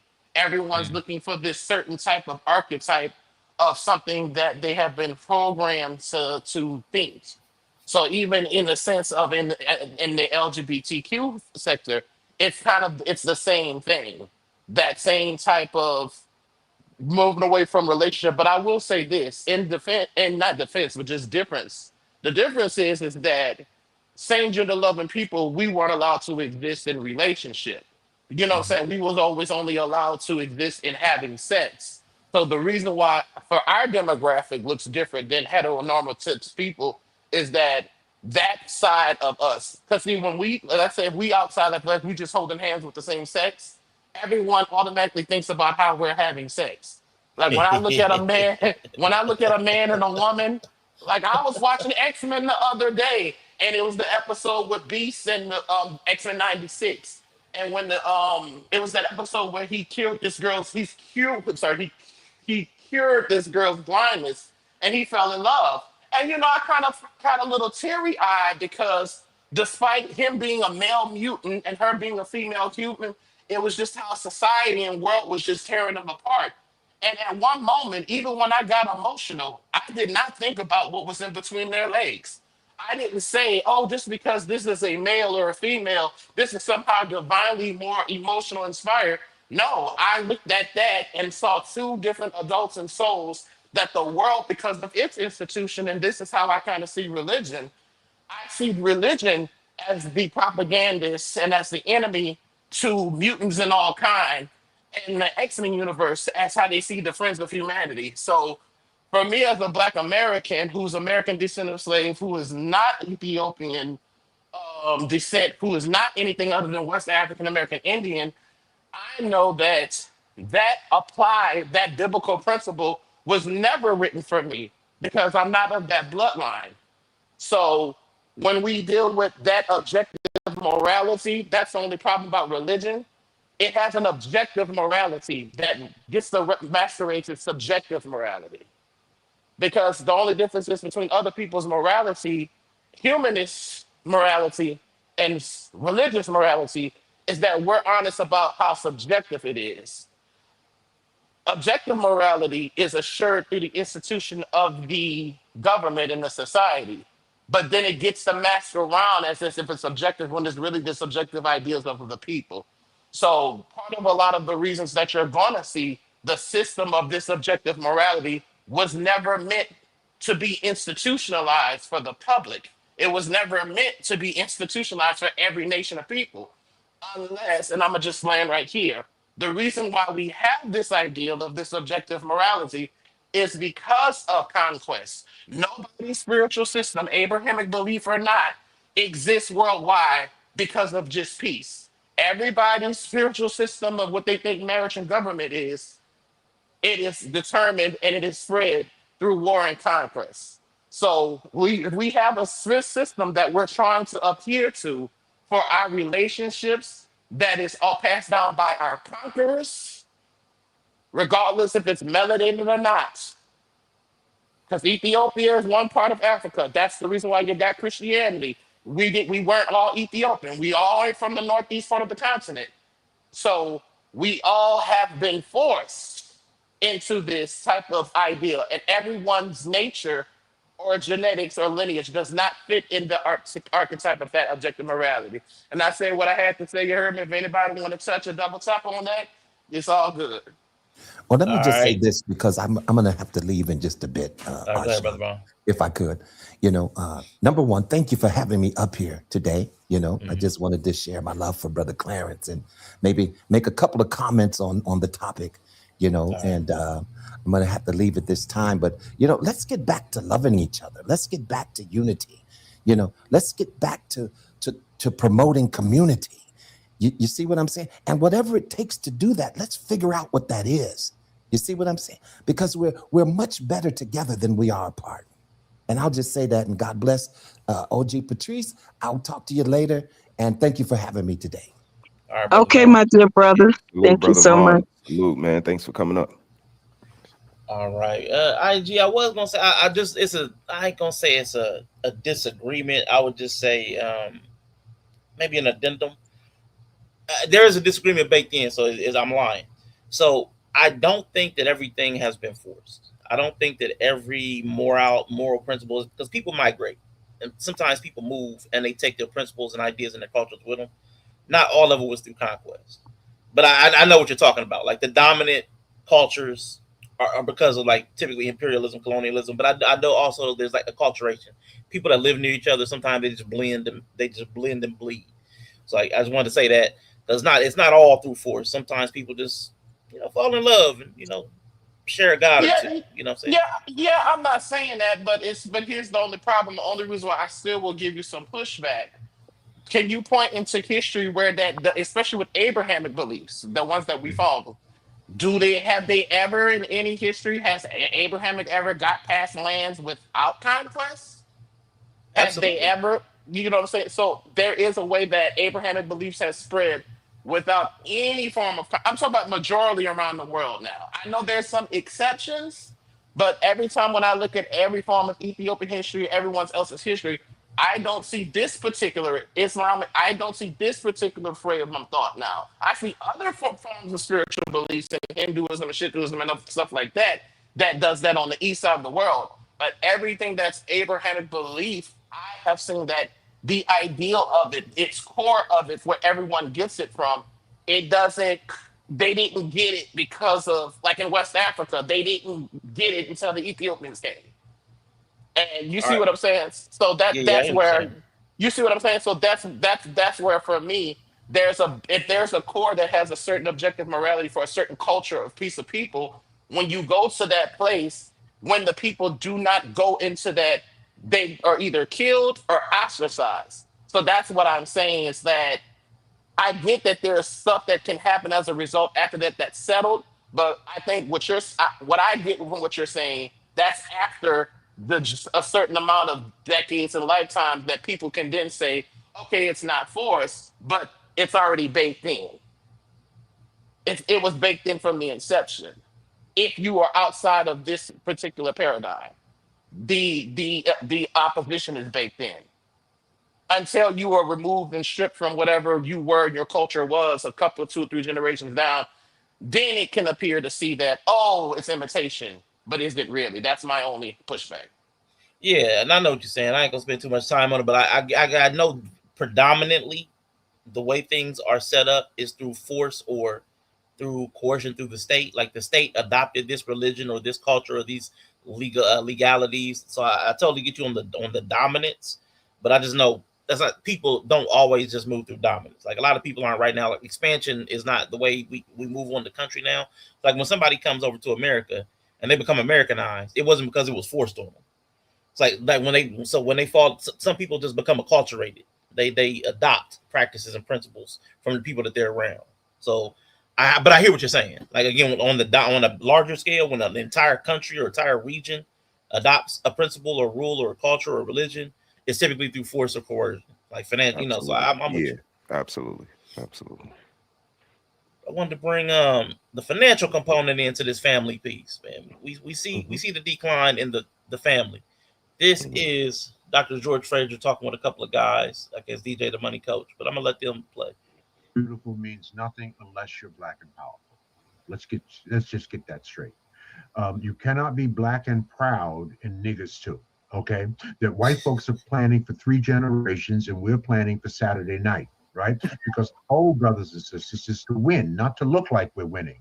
I would rather carry a plastic bag with $5,000 in it than to carry a $5,000 Louis Vuitton bag with $100 in it. You ain't winning. Louis Vuitton is winning, Nike is winning, Gucci is winning, Armani is winning. You ain't winning. We are the consumption class, they are the merchant class. They make stuff, we buy stuff. It is interesting to me that the rich stay rich by pretending to be poor, and the poor stay poor by pretending to be rich. Right? We got the shit ass backwards. Nothing changes. And all the statistics tell us this. The Institute of Policy Studies, April 2017, the economic state of Black America said, and I give you the final quote from that 300-page study, which no Negro read, basically said that by 2053, 10 years after the majority becomes the minority, if nothing changes among African Americans, household median wealth will be zero. Zero. In effect, we will have worked our way into a second slavery. Try to operate in a market-based economy and a democratic capitalistic society without money. Let's see how that works for you. Oh, damn. Man, it's on us.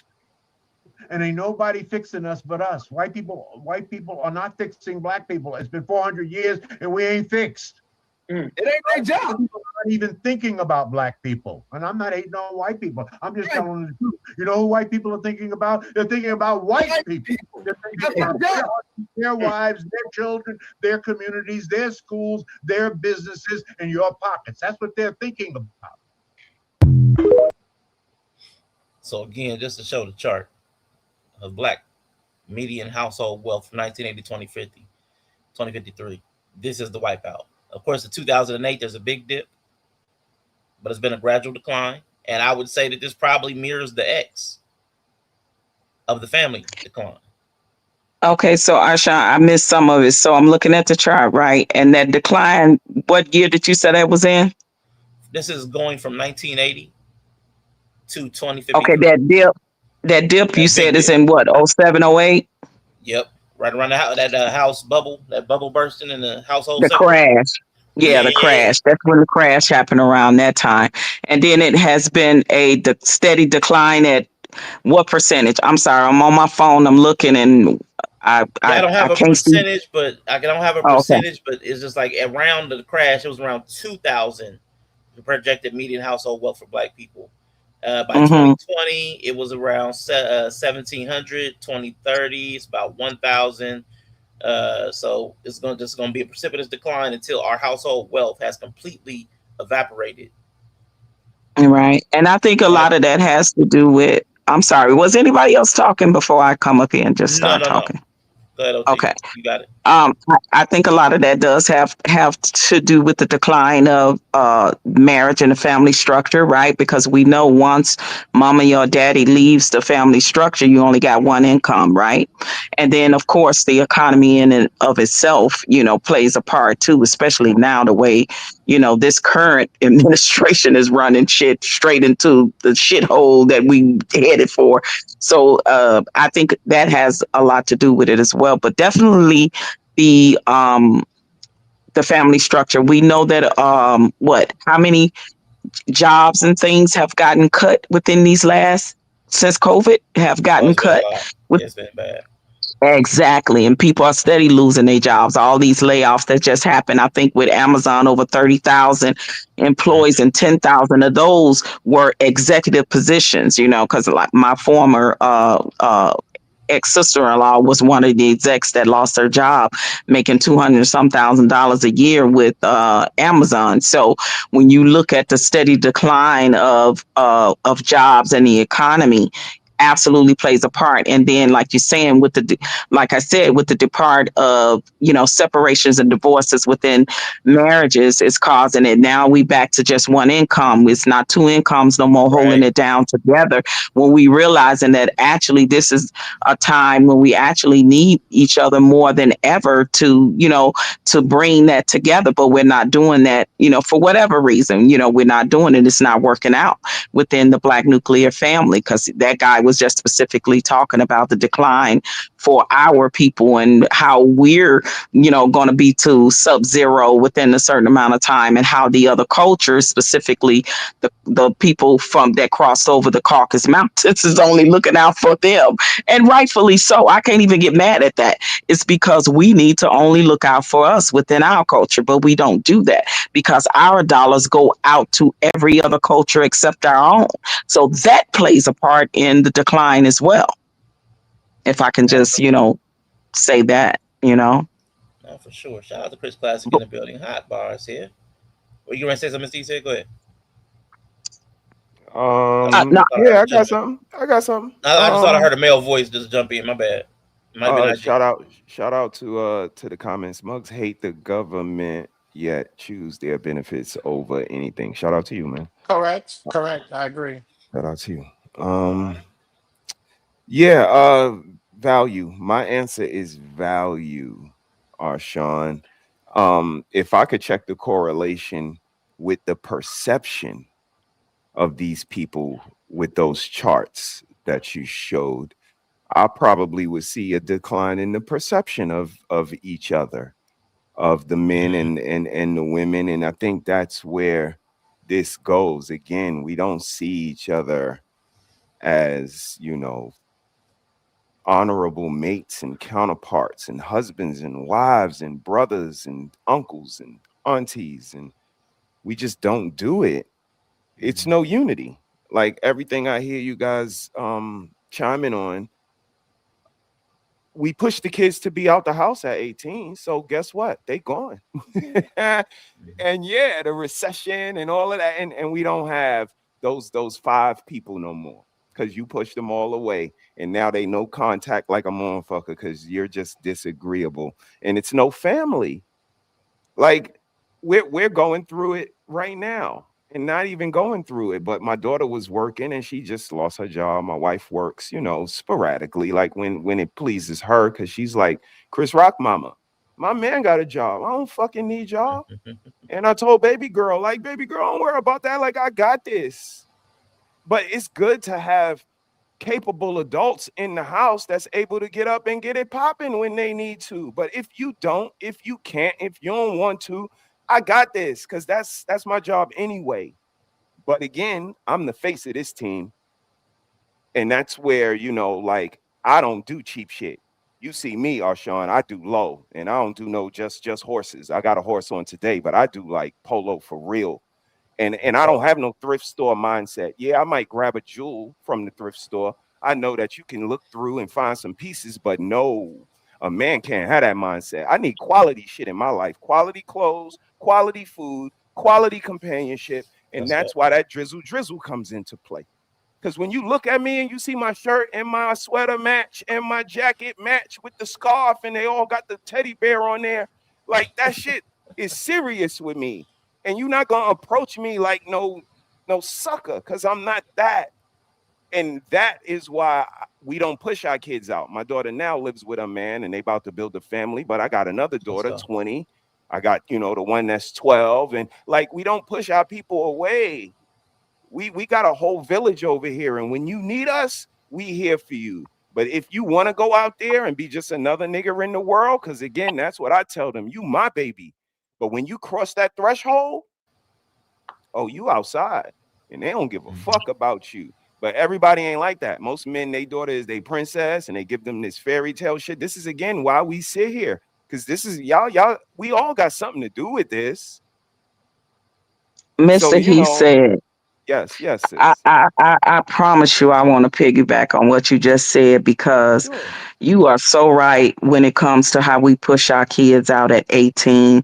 I regret that, and I'm saying this as an older generation, but it came passed down from me because it happened to me when I was 18. I got pushed out the house, and I ended up doing it to my son, and I regret that. I regret that we have that mindset as a culture. And we know damn well at 18, most likely our kids are not ready to leave the household. You know what I mean? Because most of the time they still in college. They don't have a steady income, and to push them out into the world and say, "Go get a job, go get your own place, go get out my house." That's one thing I do regret that, and I talked to my mom about it too. I says we shouldn't do that to our children because I don't know any other cultures that do it to their children's like the way black people do it to their children. We do kick them out. Like you got to get the fuck out of here. Mhm. You know what I mean? So Yeah. you're right. That is one of the things that I regret because when a time come for the family really need to be a family and pull together, like you said, your daughter that had lost her job or something, I know plenty families in other cultures whose kids are still within the households, or if they lose their job, they can come back home and start over and build or whatever. And their parents are not having the attitude that we have within our culture because it's just like get the F out. So that is one thing that as a parent that was instilled in me that happened to me at 18 when I wasn't really ready. And we should stop forcing these type of things on the children when we know our children ain't ready. Just as like we know all our children ain't college material. Some just need to go get a trade. And you know what I mean? Like go take some classes, get a trade, get certified because you ain't college material. We need to come to a lot of realizations within our family dynamic and within our culture, especially when we're rearing children. Do not force them out to be prepared for something that they are not prepared to do. Our jobs as parents is to prepare them to be ready. And just because they 18 don't mean that they ready because we let society say, oh, you grown at 18, so you got to get out. But you can't drink till you're 21, but you got to get out at 18. All these, you can't join the service until you're 21, but you got to get out at 18. We allow, and that's exactly what I was talking about indoctrination and all these different things that we allow society to have conditioned us to do to our own detriment to a certain extent. So I agree with that whole, Well, kick them out at 18. Yeah, that I don't believe that that's the way black culture needs to continue to rear and raise their children in a family household when if they know that their child is not ready to go out into society and be a productive adult tax paying citizen of the United States of America and contribute to the way that they should. no, I agree. Yeah. I would think, you mean I'm part of ADOS, and we've been speaking of this medium income wealth like 10 years ago, Mhm. that if we do not do a complete not like redistribution and disaggregating the data between us as Black Americans, because see what that really what he's talking about when he's talking about that zero income wealth, that's from the line of those of us who descend from American slavery that come here. And because we fell into the trap of Reaganomics and respectability politics, The family unit itself was discarded, even from white America for us. They sold us black excellence, black business without the same type of government undergirding as they did all of the other Americans during the time of Jim Crow and etc. So for us, being in that position is not to any fault of our own per se. It's the way that, also, I will say this now, the previous generations, okay, like talking about I gotta say it, the boomers of our generation failed us politically God because damn it. IG, here we go. God damn. yeah, they failed us politically. So you can't then be like, okay, well, because I hear this a lot. Why don't you go and get a house and go do this, sweetie? If you would have did your politics, if you would have did what you did in your state legislature to make sure that yes, housing and the interest rates were lower, yes, education was cheaper, yes, the trades were still in the schools, you didn't do that. You benefit from all of those things when the government was there for you. The government was more active in the boomers' life and undergirding than the next generation. So not even just black Americans. This is true for all other Americans, that the boomer class of people dropped the ball on us for the next generations. So that median wealth for us now is going to be down to zero. So that's why I kind of wanted to say too that we failed politically, and they sold us celebrityism and sensationalism on top of that during the 90s.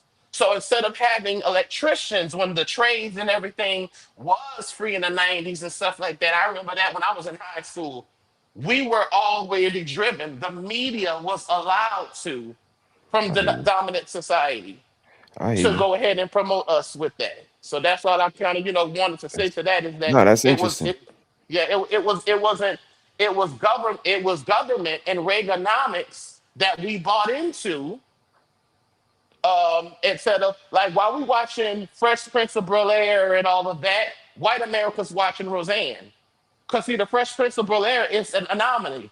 It's the exception. What we should have been doing is fighting to be representative, seen in the same working class, medium wealth income as everyone else. But they didn't do that because we fell into economics and respectability politics. So anybody want to jump on that, you feel me? But that's not my opinion. That's what happened in U.S. history with politics. That's why we are not in the same wealth category as No, I'm all not. the other people that's here. I'm not mad at it. I won't. I won't. I won't. I won't push back on any of that. I do have a question though. Which would you think would be more effective? The brutality and the physicality that you initially focused on, or the economic standpoint? You know, the Reaganomic standpoint that you just spoke about. Which one do you think is more effective and has been more effective on us as people? I would say both, but I would definitely, because you can't have one with the other when you're talking about Black Americans. Because when we did do all the different things throughout the Rosewoods, the Tulsas, and everything, whites domestic terrorism, government sanctioned terrorism was allowed to come in, unlike no other people's history outside of Native Americans, of course, that were allowed to have that. So that's two things that's going on. Even after slavery, when they saw during Reconstruction and Jim Crow, when we were more together in that aspect, we were doing the economical thing. But then it took the actual white violence. Because it's kind of like, and I say this too, just like when y'all was speaking on putting the kids out early, let me tell you how we also heard our numbers. What happens a lot of times with same gender loving black people, I'm not talking about everyone else. What happens is that we get told and we're not part of the community and we get told that we're put out. So then what you do now is you have caused black gay men and women to leave the community because see what you allow our straight brothers and sisters to have interracial couples. I'm not against interracial couples. I'm just making a point here. I'm saying is that we would allow and ingratiate anything that's not black to be part of the community. But even when it was something as okay, two black men and two black women, you didn't say you're not part of the community. Get away. That's dollars, taxpayers, votes, everything that could be benefit to benefit our zoning for as black people. So we do this to ourselves. And that's why I be so against, the religion and stuff like that, because I can see where it's divide and conquer. So even if you are a morally person, if you are working, if you never cause person issue, we will put and ostracize someone from our community who is educated and who is willing to wait to get businesses. And that's why. So it's both. You can't Mhm. have one without the other. I can't tell you that one would work because it's intangible for us as Black Americans. We got I hit hear you. economically and we got hit with the violence and the brutality. Damn. I hear you. Thanks for sharing, man. Appreciate you. No problem. Yeah, I'm working on a question. It may not come to me till later because there's something around like the constant. I know you talk about disaggregation, IG. I'm not about to have this conversation now, but there's a question about where should people draw the line as far as who we include to gather numbers in solidarity. Because Yeah. you're right, there is religion Hmm. who's like, Yeah. gay is an abomination unto the Lord, so we can't have gays around. So I mean, there is some of that. I got you. And there were people who were like, "Nah, you have an interracial relationship. You're not part of us either. You're a race trader." So there's a question I'm going to work on. I'm going to think about the question the way I want to ask it because there has to be a place where there are Hmm. in group rules. There are rules that we actually gatekeep for ourselves. There has to be a gate. Right. Like there's no point in bringing resources in if you can't keep them. So there's got to Right. be a gate that's kept. But then Hmm. there's also like who's on the inside of the fence. Right. I mean that's a Hmm. conversation too.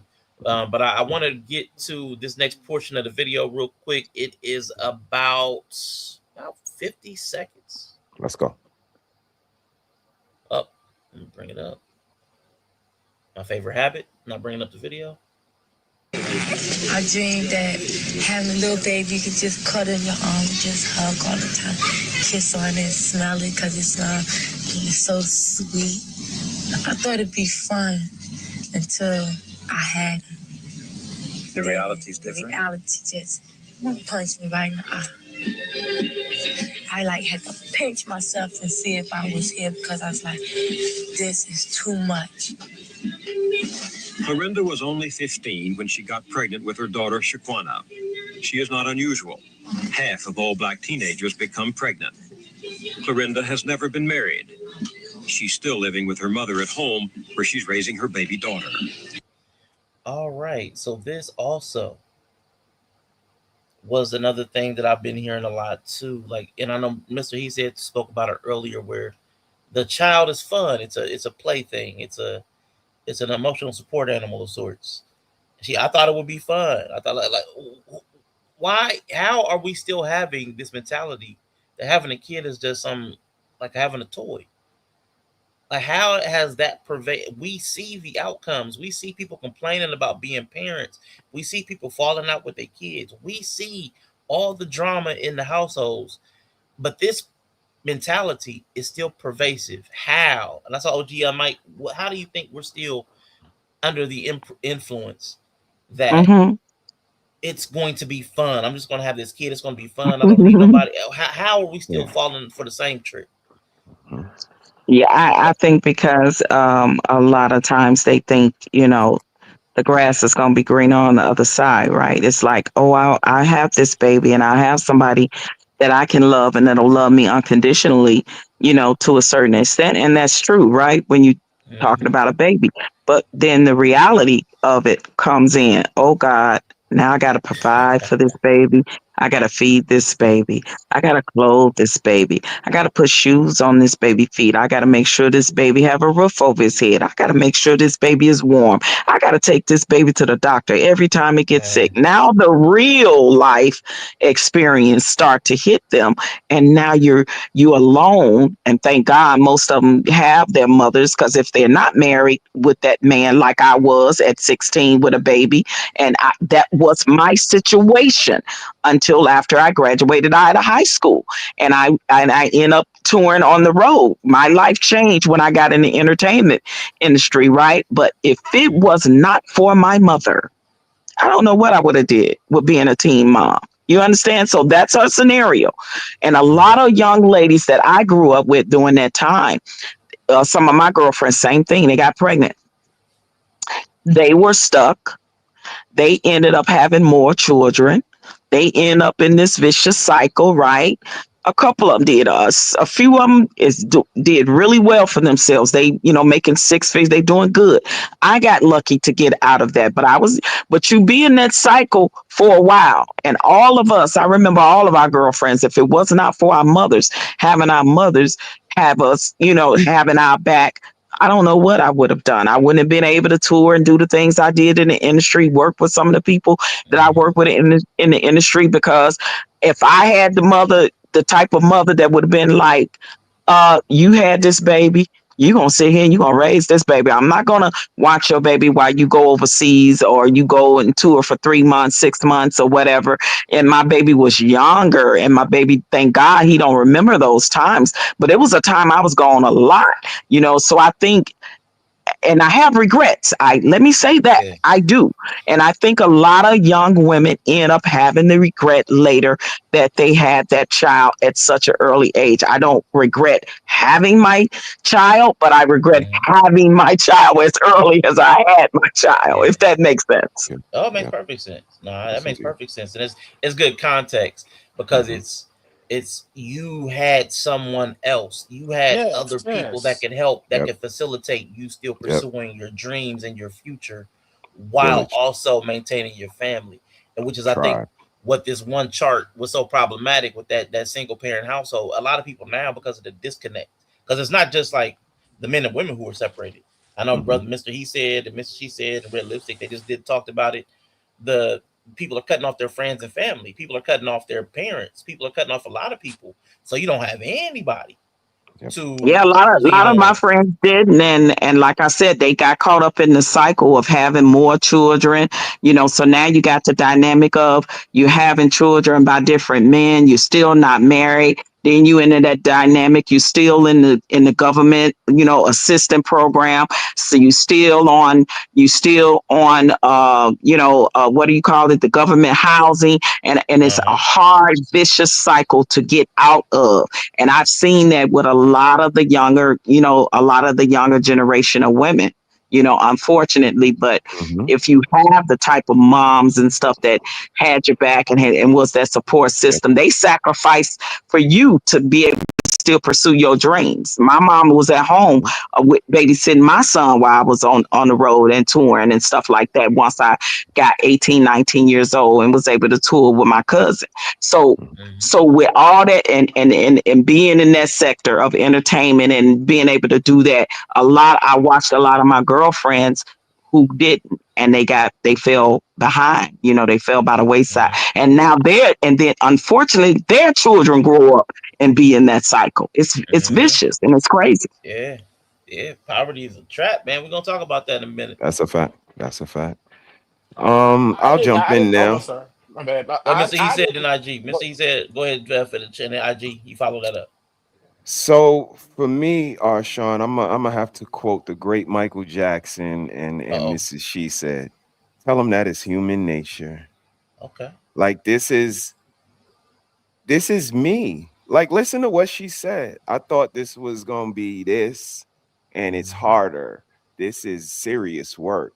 This was Yeah. me at every stage of my life. This was me at graduating high school. This was me at going to college. This was me at playing ball. This was me at getting a family. This was me at getting married. This was me at being a father, at being a brother, at being a friend, at being an artist, at being an employee, and so much more. I thought it was going to be one thing, but this is so much harder. This is work. We all have this epiphany. And that's, again, what's so disheartening about it is because village is the answer, tribe is the answer. But guess what? Those come with bridges, and bridges burn. And a lot of people burn bridges and they think they could be rebuilt again. They can't. They Yeah. can't. You could say it's no community. You could say it's no village no more. No, the village don't want you back. No, you burn the bridge and you can't swim. So you ain't getting back. So, I kind of wave a different flag that yeah, this is where we are now, but how do we get here? And I share her sentiment from way back then. All of these things that I'm coming in front of I never experienced before. I didn't have a father. I'm trying to be a father. I never been a husband. Like I never been none of this stuff before. I never went to college. I never was the first one in my family to graduate college. I never played college basketball before, but I had to do all of this stuff. And it wasn't no, it depends. How did we get here? I don't know. What are we doing here? What's all of the rest of the quotes that they say? What are we doing? I'm confused. I had no time for that. Men, we don't have the opportunity to be confused about everything. And how did we get here? And what is going on here? We don't have that luxury. If that's not attractive, ain't no woman gravitating to that quality. So that's where, I kind of wave my flag. We all go through this, but it's about the relationships that we started this with. Relationships are important, and not just romantic ones, like business, plutonic, professional. That relationships are important, and when you don't value them, and that's what we harp our flag on, like being old people, you younger people are not valuing relationships. There's still quality people out here. There's still time to gravitate to somebody. Like I said, you guys are the lighthouse. Like if y'all not able to judge talent, say that. You're not able to judge quality, say that. But I can. I noticed critically drinking. I noticed Brother C. I noticed red lipstick vibes. And I ain't been wrong yet. So I'm gonna That's dope. continue to wave my flag. A lot of people don't like what I say and they don't agree, but I ain't been wrong yet. I see demons, I label them demons, and I stay away from them, and I ain't been wrong yet. So I'm gonna keep going off me and my 51 years. Sorry for being so long-winded. I land my plane. Uh, you good? Real quick before IG say, I gotta call Mr. E said out. You gotta hold people accountable. Cause see, he just Come said on he now. sees demons and he call them out, I right? do. I do. But see, that's what he say when he amongst the people. See, when him and his Uh-oh. wife alone and they Uh-oh. by themselves, this is what he be saying. Don't do good, nothing good for nobody. Get everything for yourself. Fuck everybody. It's all about you. Fuck the world. Be a demon. Let's go. see, Let's see, go. see how people see Okay, all right. see That's right. when they don't know you watching, they don't know you watching. They out there telling people Uh, to be a demon. When they that's don't a know you fact. watching, That's and a then be fact. everybody around. Nah, I see these demons and I call them out. Nah, I'm just messing I with did that. Nah, I did that. That was me. you. I did that. No, that was funny, man. I told him I had to clip him when he did that. I was like, oh, he Yeah. is hilarious, man. Yeah. But no, IG, you gonna jump in, man? Go ahead, man. I just had to pick what other brother he said for a second. Oh no, that's funny. That's real. Now I feel you, bro. When I be laying with my partner, be 16 years, I'm like, man, fuck y'all, burn it, whatever. Long as me and mine. But no, when I look at something Mr. He said that I resonated with me as a black man when he said, "Yeah, we're not afforded the opportunity to figure shit out." Yeah, yeah, Like you're not afforded to figure. You're not like just period black man. You're just not afforded to kind of figure those things out. And when you talk about relationships, I'm glad I was raised. Somebody got me in the background. there we Oh, go. but what you gonna call it? Because relationships is important to me. That's what my father taught me. Had me at the age of 60. If he will be 100 years old next year, my daddy who raised me, he taught me Salute to about Pops. relationships. Appreciate you. That village thing, because even with me coming to Atlanta, I've been here for almost going on 2 years, and as a statistic, there should be a statistic of black gay man comes to Atlanta ends up on street homeless, especially you trying to do some artist shit. But because how I was raised to value not just my romantic relationship of people, wherever I go, my Paul taught me that you get to know the people of that city, that state, the people who's anchored from that place. You don't Mm, go stepping, you don't go projecting what you think your backyard should look like on theirs. Bitch, you're in their backyard. You know what I'm saying? So yeah, my advancement, that's how I wanted to just say that resonates with me because I love Atlanta not because of the sensationalism of what other people come to Atlanta for. I grew to love Atlanta because the people who are from the Georgia area, the people who come from other parts of the country and the world who've been here 30, 40 years, because I've built relationship with the people I've worked. I'm with. I build relationship with my neighbors and my community and stuff like that to where I'm, even though if I go somewhere new in the area in the city, I am still am not a stranger because how I've managed to build relationship with the people and going esoteric here, the frequency of the environment of the people. So that makes a difference. You establish all of that by having genuine, honest relationships. I'm not giving these niggas a customer service. You heard me? They getting what it is. Cause I can't keep on that facade for you. I don't need you to fall in love. When I'm at work, I have to code switch enough. I'll be damned if I have to do that in my interpersonal relationship. So, this is good stuff. I'm so glad I was able to come here. I'm gonna shut up and hit my bone. I Well, I just appreciate want that, to G. piggyback right quick on what you just Hey, said. That real quick last before you statement go though, about. G, let me greet Bo real quick. Hey, Bo, Oh, okay. thank you for joining the stage. You have to turn off the other audio. It's feeding back into the system. Oh shit. You have us playing still. I got you. I got you. Hey, Appreciate you for what? coming up, Bo. I appreciate you, man. I just want to make a quick statement and then I'm gonna jump off and just want to hear y'all opinion. All right. Somebody a while back was talking about the village, and I agree with you that we need a village. But the issue that I'm personally having with the village in my family in my community is that we provide a village, but it's like how much the village can take. For Yeah, instance, I got cousins who she had one baby, the village was there to take care of it. She had another baby, the village, it's like she done had 4 kids, yeah, and it's like how much how much can you put on the village?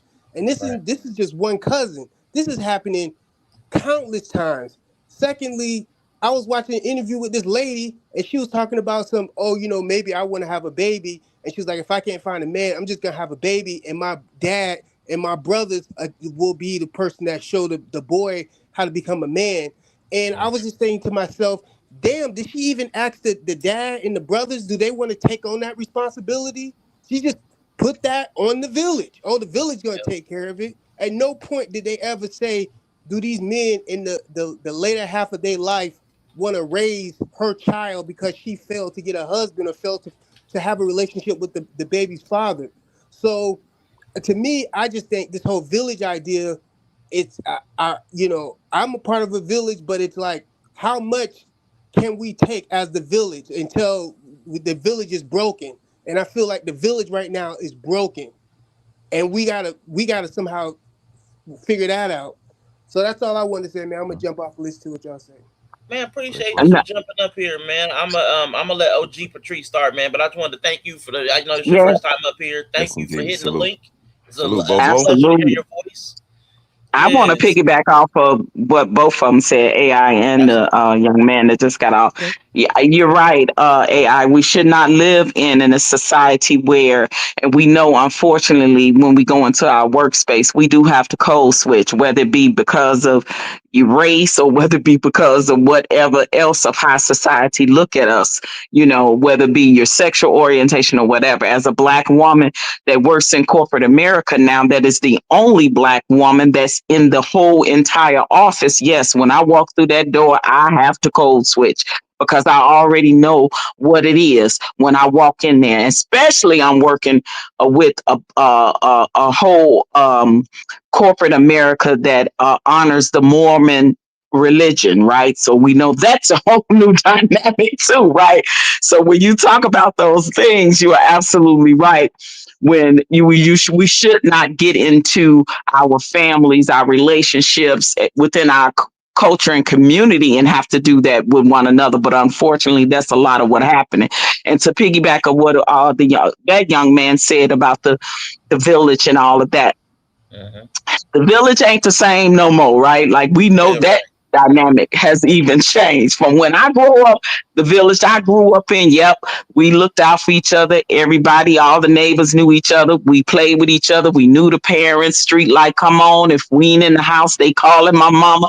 Type of village, right? We know that yes, that there was the men there to take care of certain situations when ladies would, were not in a position to take care of. The men will stand up and take care of it, and we not that no more, right?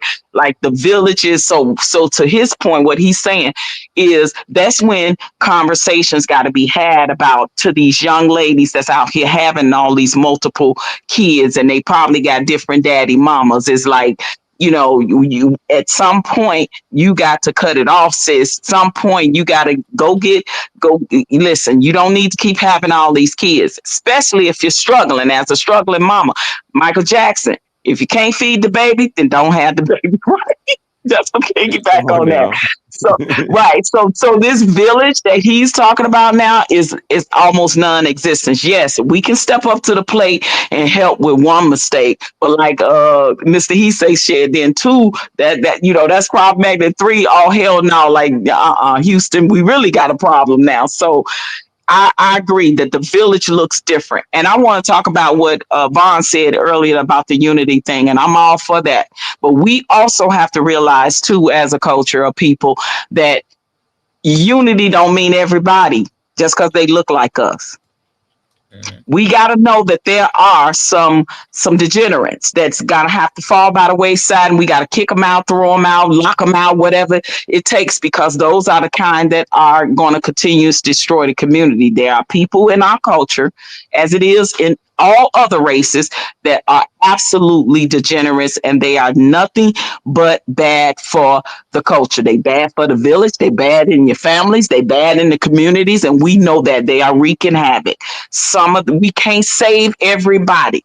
I don't even want to save everybody. If we in this boat together, those that are on like minds, and we roll in this boat together, now we making progress. But if you let one person come in and infiltrate, do the COINTELPRO type shit, then what? That one bad apple gonna spoil the whole damn bunch. So we gotta realize that only unity for those that truly want it and work forward and move forward to having it, not the ones that's out here being degenerate. We can't say, because we cannot save people. We are not Jesus Christ. Our leader saving up to him. We can help those that want to help themselves, but I'm not in the saving business because I'm not Jesus Christ. So I'm not trying to save nobody. That's not my job to save. Now, if you need help and come to me and say, sister, can you lend a helping hand? Can you provide a resource? Can you hook me up with this, that, and the other? That's a different conversation we can have. But I'm not here to save somebody that don't want to be saved. I'm not Jesus Christ. That's his department. No, I'm totally with that. And to Bo's question, man, I wanted to answer that real quick. How much can you put on the village? That is something that we have to determine as groups, as family, whatever groups of people that people are like circling in, their spheres of influence. We have to start putting rules because there has to be accountability and responsibility. There's been too much of an escape from accountability and responsibility. If somebody's asking something of you, you should also be able to ask something of them, or they have to hear the feedback or criticism. And that's been a big thing where people want to take from somebody, but they don't want to hear anything. Well, I need to get this for $50 or $100 from you, but you don't say nothing to me about it. There's a large gap as far as accountability. We got another person coming in real quick. I will greet you in just a second, but there's a really large accountability gap. I think that everybody that's a part of the village has to know that they have a responsibility to the village, and what shape that takes should be towards what the village needs. I also think though what we do is because the people that do have the resources within the village, they've typically, I know somebody talked about power tripping earlier. I think it might have been OG Patrice. There is a power trip that happens when somebody might have the better job. So they want to control things. You got to do what I say. But a lot of times we're still talking about adults. So yeah, I have a need, but I should not become your slave because I have a need. So there's responsibility and accountability on both sides. The person that has something to offer and the person that's in need of something. So that's another thing I would say to the person that's constantly having kids. That's problematic, and they should be held responsible. There should be some kind of boundary set up. You keep having kids, but it's going to keep impacting us negatively. There should be responsibility there. They're acting irresponsibly, and there should also be, like, I would say, some kind of acknowledgement that people do have biological drives and urges. And I think we try to police and stamp out people's biological drives and urges. Tell, well, you can't have sex. Now people are gonna have sex. Doesn't matter how poor they are. Big They're gonna facts. do it. The Big history has facts. shown us. Doesn't matter how Right. poor they are. Right. If they live in a cave, they're gonna have sex. If they're homeless, they're gonna have sex. They live in a mansion. There's nothing. Hmm. They've sworn a vow of celibacy Hmm. and live in a monastery, Hmm. they're gonna find a way to have sex. It's just something that people do. They So might. we're gonna have to accommodate. We know people, but you're gonna have to be responsible, and we're willing to accommodate you to a degree. But you cannot keep bringing children here, or Tell you them that it's cannot human do this nature. here. Yep. There has to be accountability and responsibility.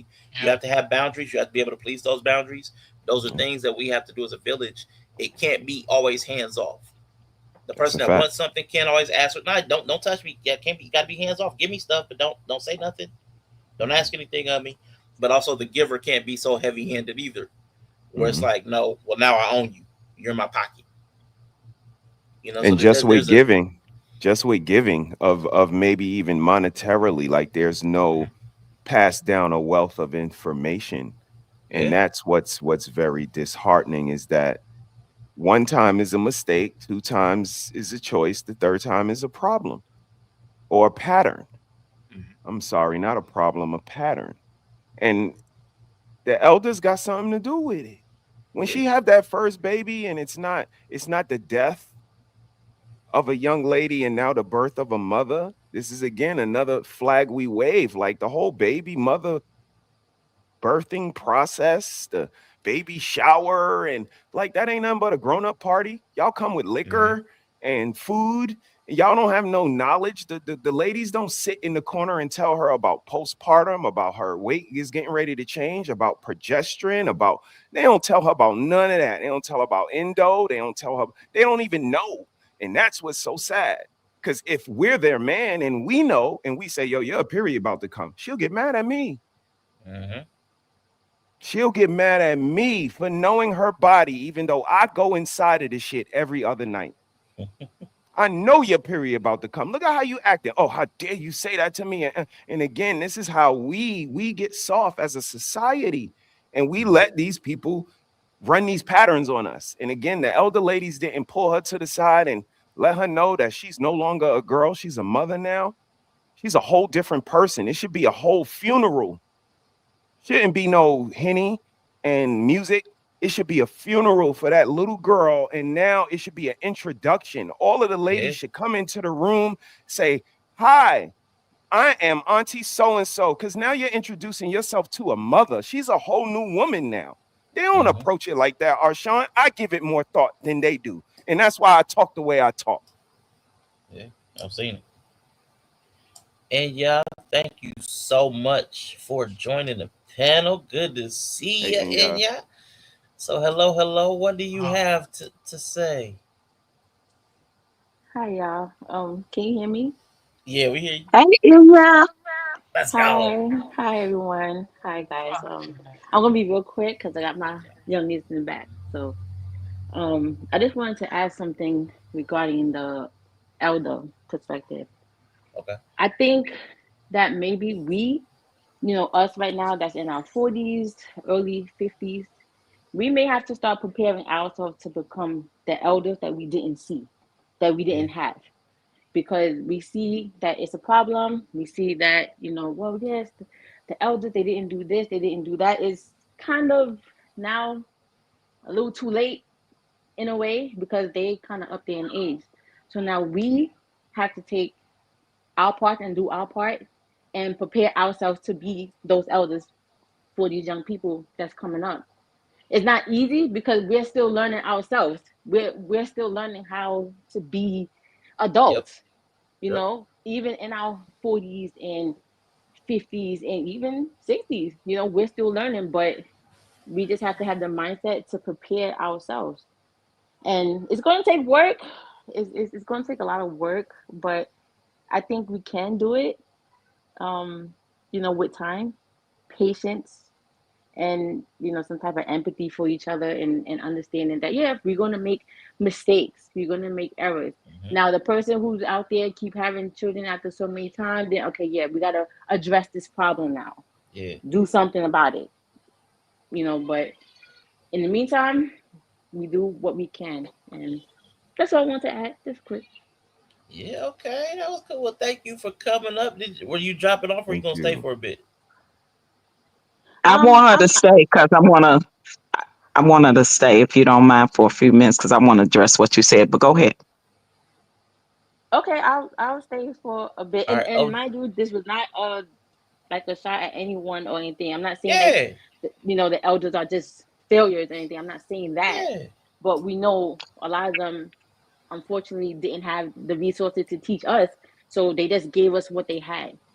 But now Hmm. we know better, and I'm not saying we know better than them either, but we know Yeah. what not to do, and we could try Hmm. to correct the Yep. behavior for these kids coming up. Indeed. Yeah, for sure. Right. OG, So, give me a okay. quick second before you go, because IG, I when Bo had asked the question Sure. a while ago, IG hadn't gone. IG, I want you to address that asking too much of the village question, and then we're gonna let OG go. Come back on what Okay. Inya said. Okay.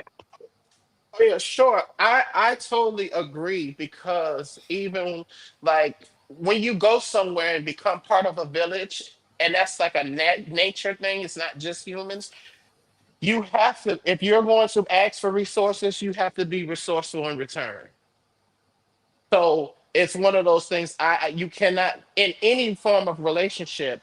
You should have reciprocity. And if it's just a relationship where you're only receiving from the labor or the hands or the benefit, that's a problem. And yes, and that's the part about a village too. Even though I'm, maybe non-religious, I'm not quite anarchist because I still believe in community and government in that sense. But you can't have that both ways. You can't say that, oh, I want to be part of a village, but then at the same time, with the village decides and wants to do as a collective and is agreed upon, you want to pick and choose when you want to say that you're an individual and then tribal. And that's why, for me, systems and institutions is always important. I'm not against those. I'm against what is programmed and encoded in that motherfucker because nature, even itself, runs as a system, as an institution, as a not an institution. It runs on a code. It runs with different balances and nuances. So yes, any system, even in nature, there is going to be reciprocity. We benefit from the dead. The dead surprise to the soil. We tore the soil, and the cycle goes on and on and on and on. So no, even in nature, regardless of theism, you have there's a reciprocity there. So no, you cannot be. But then because then you become something parasitic. There you go. Then then you become something else. Then yet now you're a virus because if you're only there to retract from the body, I ain't talking about religion. I'm a heathen. But when you're able to retract from the body only, but still exist within the body and still be sustained because you're in the body, because as that cell or as that virus, you can't exist without it. And that's not just on single mothers here. There's plenty of viruses because I'm the black same gender loving person. I'm like, damn, I wish that we had as much vitriol for motherfucking pedophiles in our family as we did homosexuals. But we gonna talk about some more shit. So with that, I'll land my God plane. damn, IG, Lord Jesus. Make your Clip it, point, Well, IG. Felicia, all please. righty then. Come Yeah. on, IG.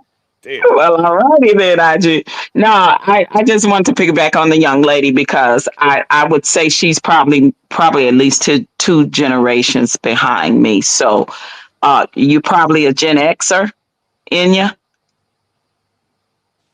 No, I'm 40, so I guess that puts me. That's a You might have millennial. adjust. You're a You millennial. Yeah, just missed. yeah, Yeah, that's That's where older I'm at. millennial. okay. Yeah.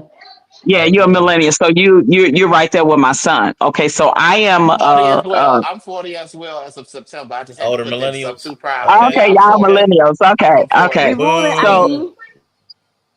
So yeah, so y'all like two generations behind me. Yeah. So I'm right on the cusp of Gen X and baby boomer, right? Like my parents are baby boomers. So when you was speaking what you were speaking about, that stepping up and being that village, that's a awesome idea and great when I do see the millennials and the Gen Xers doing that, right? To the Z's and what other the other ones are that fall behind that. Once you pass the Z's, I don't know what they are, but Right.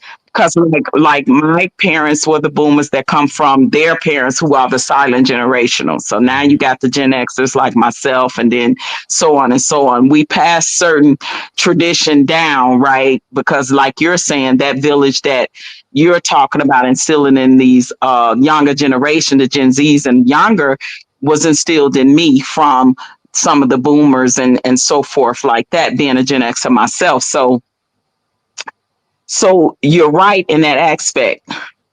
But what I see now that it's not really a stumbling block. It's like a hesitation because of, especially with the younger Gen Zs and the younger generation past millennials, is that they don't really like being told what to do or want to listen because of the Hmm. mindset and the conditioning and the indoctrination that society has instilled in them. Right, so they have these certain um, things that they go by where they won't listen, and you're going to have to allow them to lie in that bed that they made hard for themselves, the same way I had to, the same way probably you had to, and so on and so on. That happens in all generations. And but would you say in your opinion that you see, even from you being a millennial, do you see a big generational gap in the Gen Zs now from the millennials standpoint of how you came up? I would say y'all probably what y'all like 80s babies, right? Do you see a Yes, Yeah, big really, difference? yeah. yes, yes, baby. I'm definitely an 80s baby. You heard me, 85. Yes, indeed. Yeah. I'm 80s. I'm a baby too, but um do I see a difference from Gen Z from my era? Yeah, Yeah, like absolutely. a big generational gap just from your rearing and tradition and ways as opposed to what you see now. And what are those differences that you see that has been a detriment to the culture as well as the good stuff that you see, if it's either or? Okay, I will say this. I see how the Gen Z, they are more, what's the word I can use? Outspoken. They say what's on their mind. They speak what they mean and what they want. They don't hide it. They don't try to cover it up to a degree, because you still have some that do. Um, if they want something, they go after it. They don't allow no one to stop them. They follow trends, whether it's the good or the bad trend. Like I mentioned earlier, the quarter zip movement. I love that.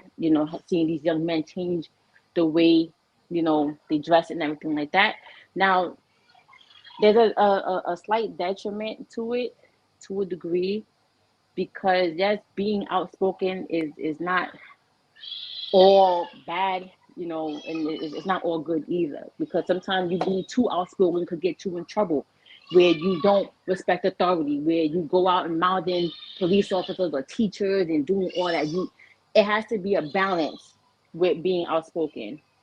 It has to be, you got to be able to control it, when and where to be outspoken, and to push back against authority, but not in a disrespectful way where it could be harmful to you and others around you.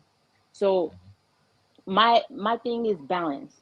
Everything has to be balanced, and I think this is what we're saying and the younger generations are saying, that it has to be a straight line across balance.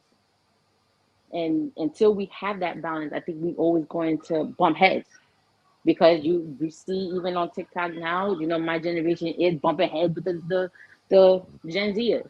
You know, Hmm. my daughter, she's 13. She's and I have to let me listen before I react first. Because I didn't have that with my mom. No, don't talk Hmm. back. Don't say anything. Don't speak about how you feel. Just hide it.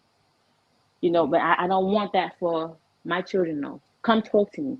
You have issue, come talk to me. But watch how you say it, of course. But Right. just come and speak to me. So for me, it's all about balance. You know. I mean, Okay. I think that's the thing Uh-oh. right there.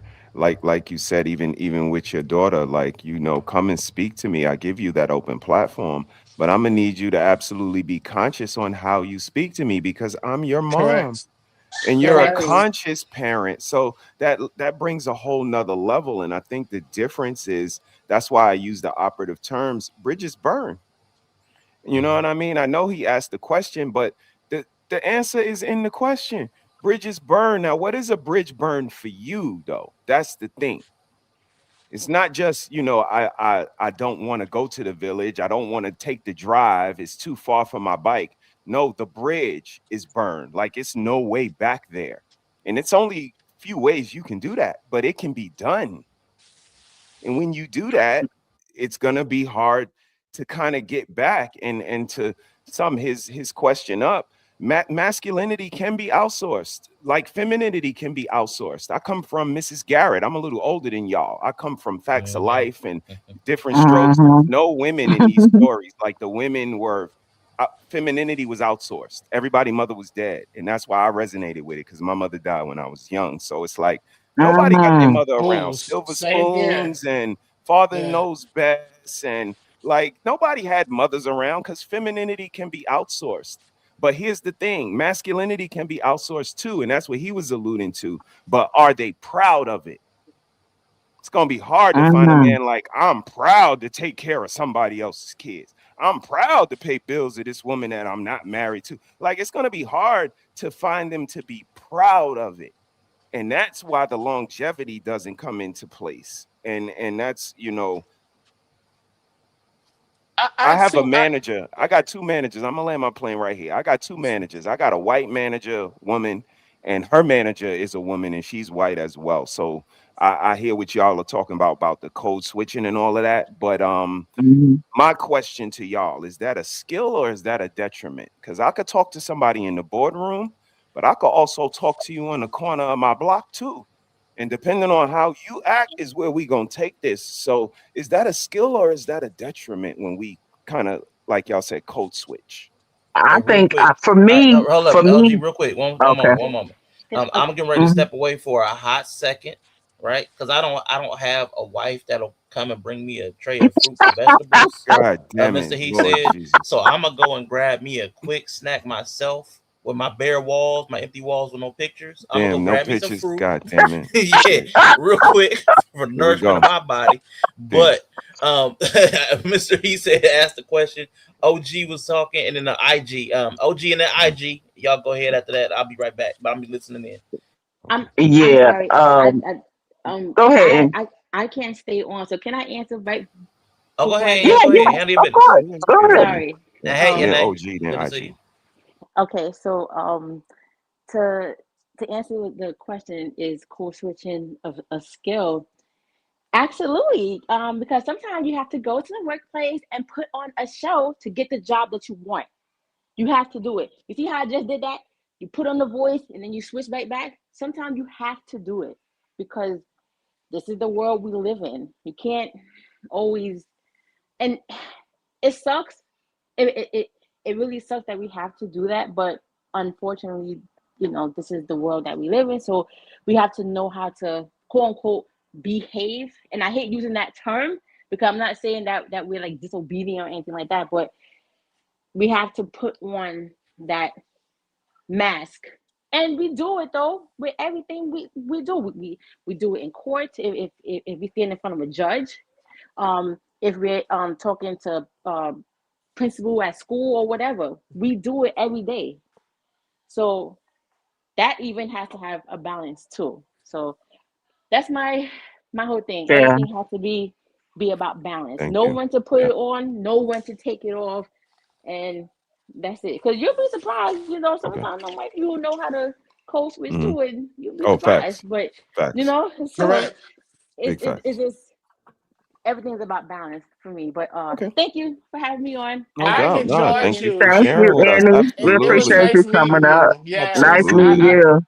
I very much Please enjoyed come your up again. conversation. Please come up again. Yes. Yes, absolutely. OG, it's on Um, Okay. you and then IG after you. OG, you got it. okay. Okay. Bye, guys. That's Right, it. guy. Right, and yeah. Yeah, no, just to answer, that question, Mr. He said, absolutely. I think that for me, I use it as a benefit, right? Like, because I know if I'm the only black woman in in corporate America that is ran by Mormons. So that's two things right there, right?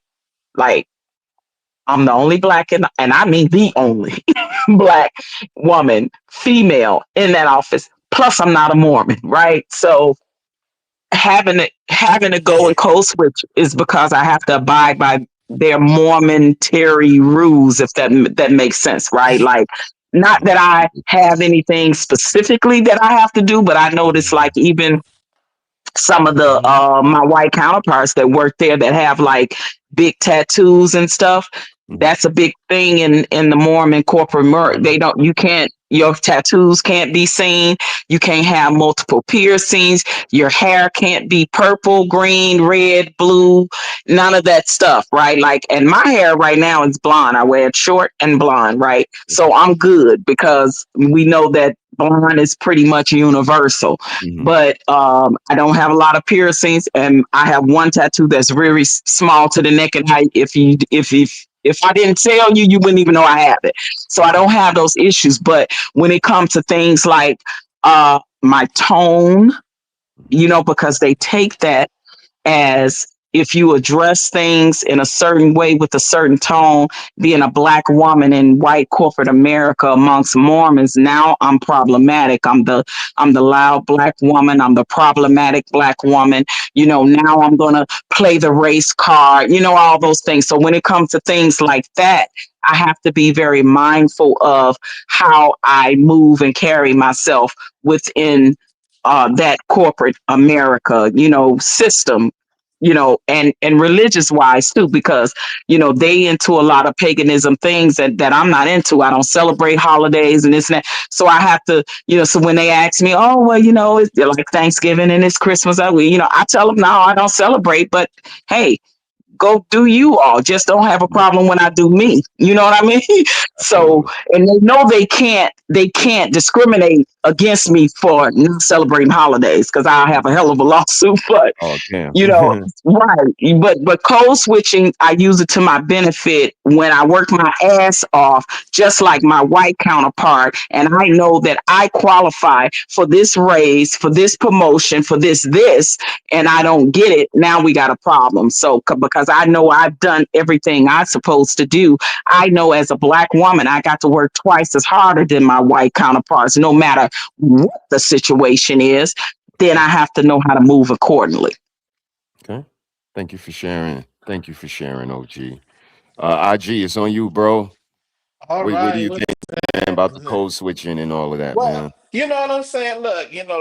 I'm about every bit of 265, 75 Come on now. pounds, Hey, right? Kendrick Cam, So, walk it so out. I want to Walk it show y'all. out. Walk it So, out. so you feel me? So now Come here's on, the baby. thing. What I have to do Mhm. when I'm at work, of course, like I've learned because I when I just went through puberty, I just got kind of big, and I noticed instantly, despite my voice being, because see, if you don't hear my voice is naturally this high, if you don't hear me talk, when you see me, everyone has the big burly black guy reaction when Mhm. they physically see me. So I absolutely, especially in cases with women involved, I don't give a damn the race of the woman. I am intentionally more lighter in my voice and my tone was speaking to all women because I automatically just want them to, I don't want them to feel threatened in any sense because of my maleness. Mhm. That because this is the world we live in, you know what I'm God saying? damn. So Shit. so even and then hold on, and even as a black same gender loving man, like I fucks with Mr. He said, but like let's say if I know people who have your directory or your respective of ideology or what your spirituality is, Hmm. I would definitely intentionally darken my voice, my nigga. If I was coming across the corner and hearing you, I would talk with a New Orleans accent and everything, but my instinct would be like, well, nah, because I know if I heard certain conversations, okay, I know they have this certain belief. So yes, unfortunately, there are a lot more of us, not just even black gay men,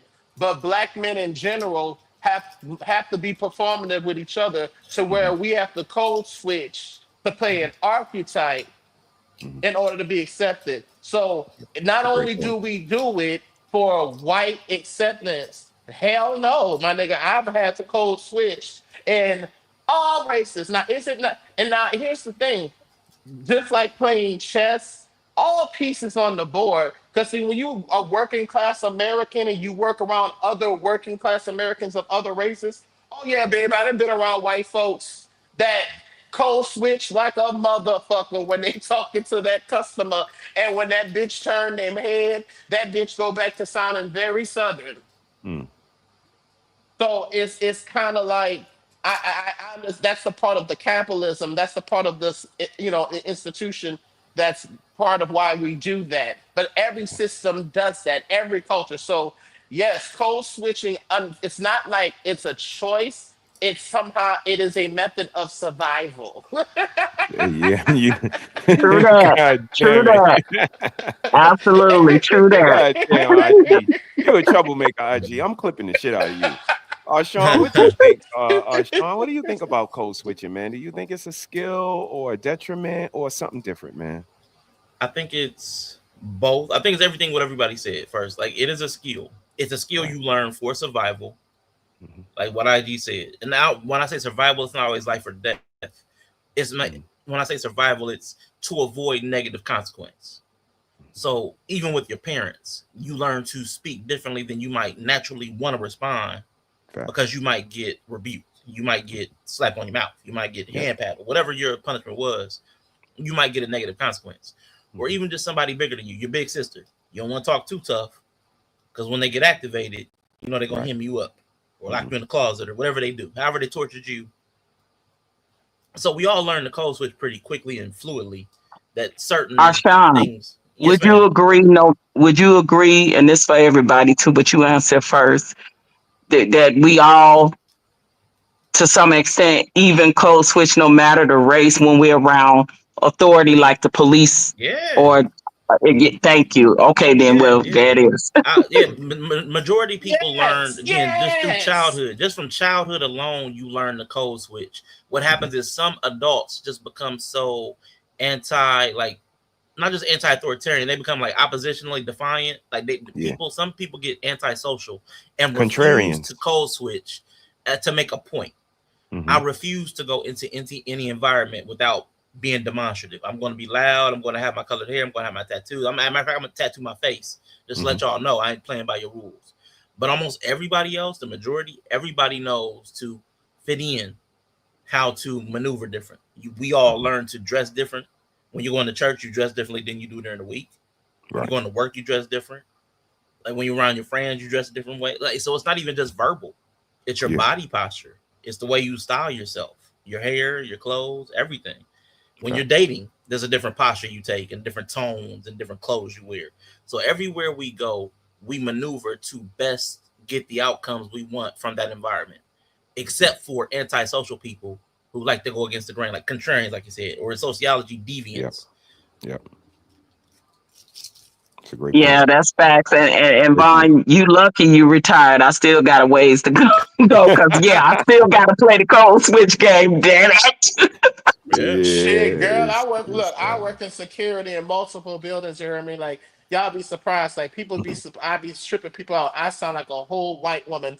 Thank you for coming for Faces Fairies West. Yeah. How can I help you? Are you looking for Dr. Connor's office today? Okay, she's on the 17th floor left corridor. You have a splendid afternoon. Exactly. See. Yeah, it's crazy, but yeah, I'm I using get you. fucking Arshawn. The gag is I'm really using anime English dub vernacular on them, and Wow.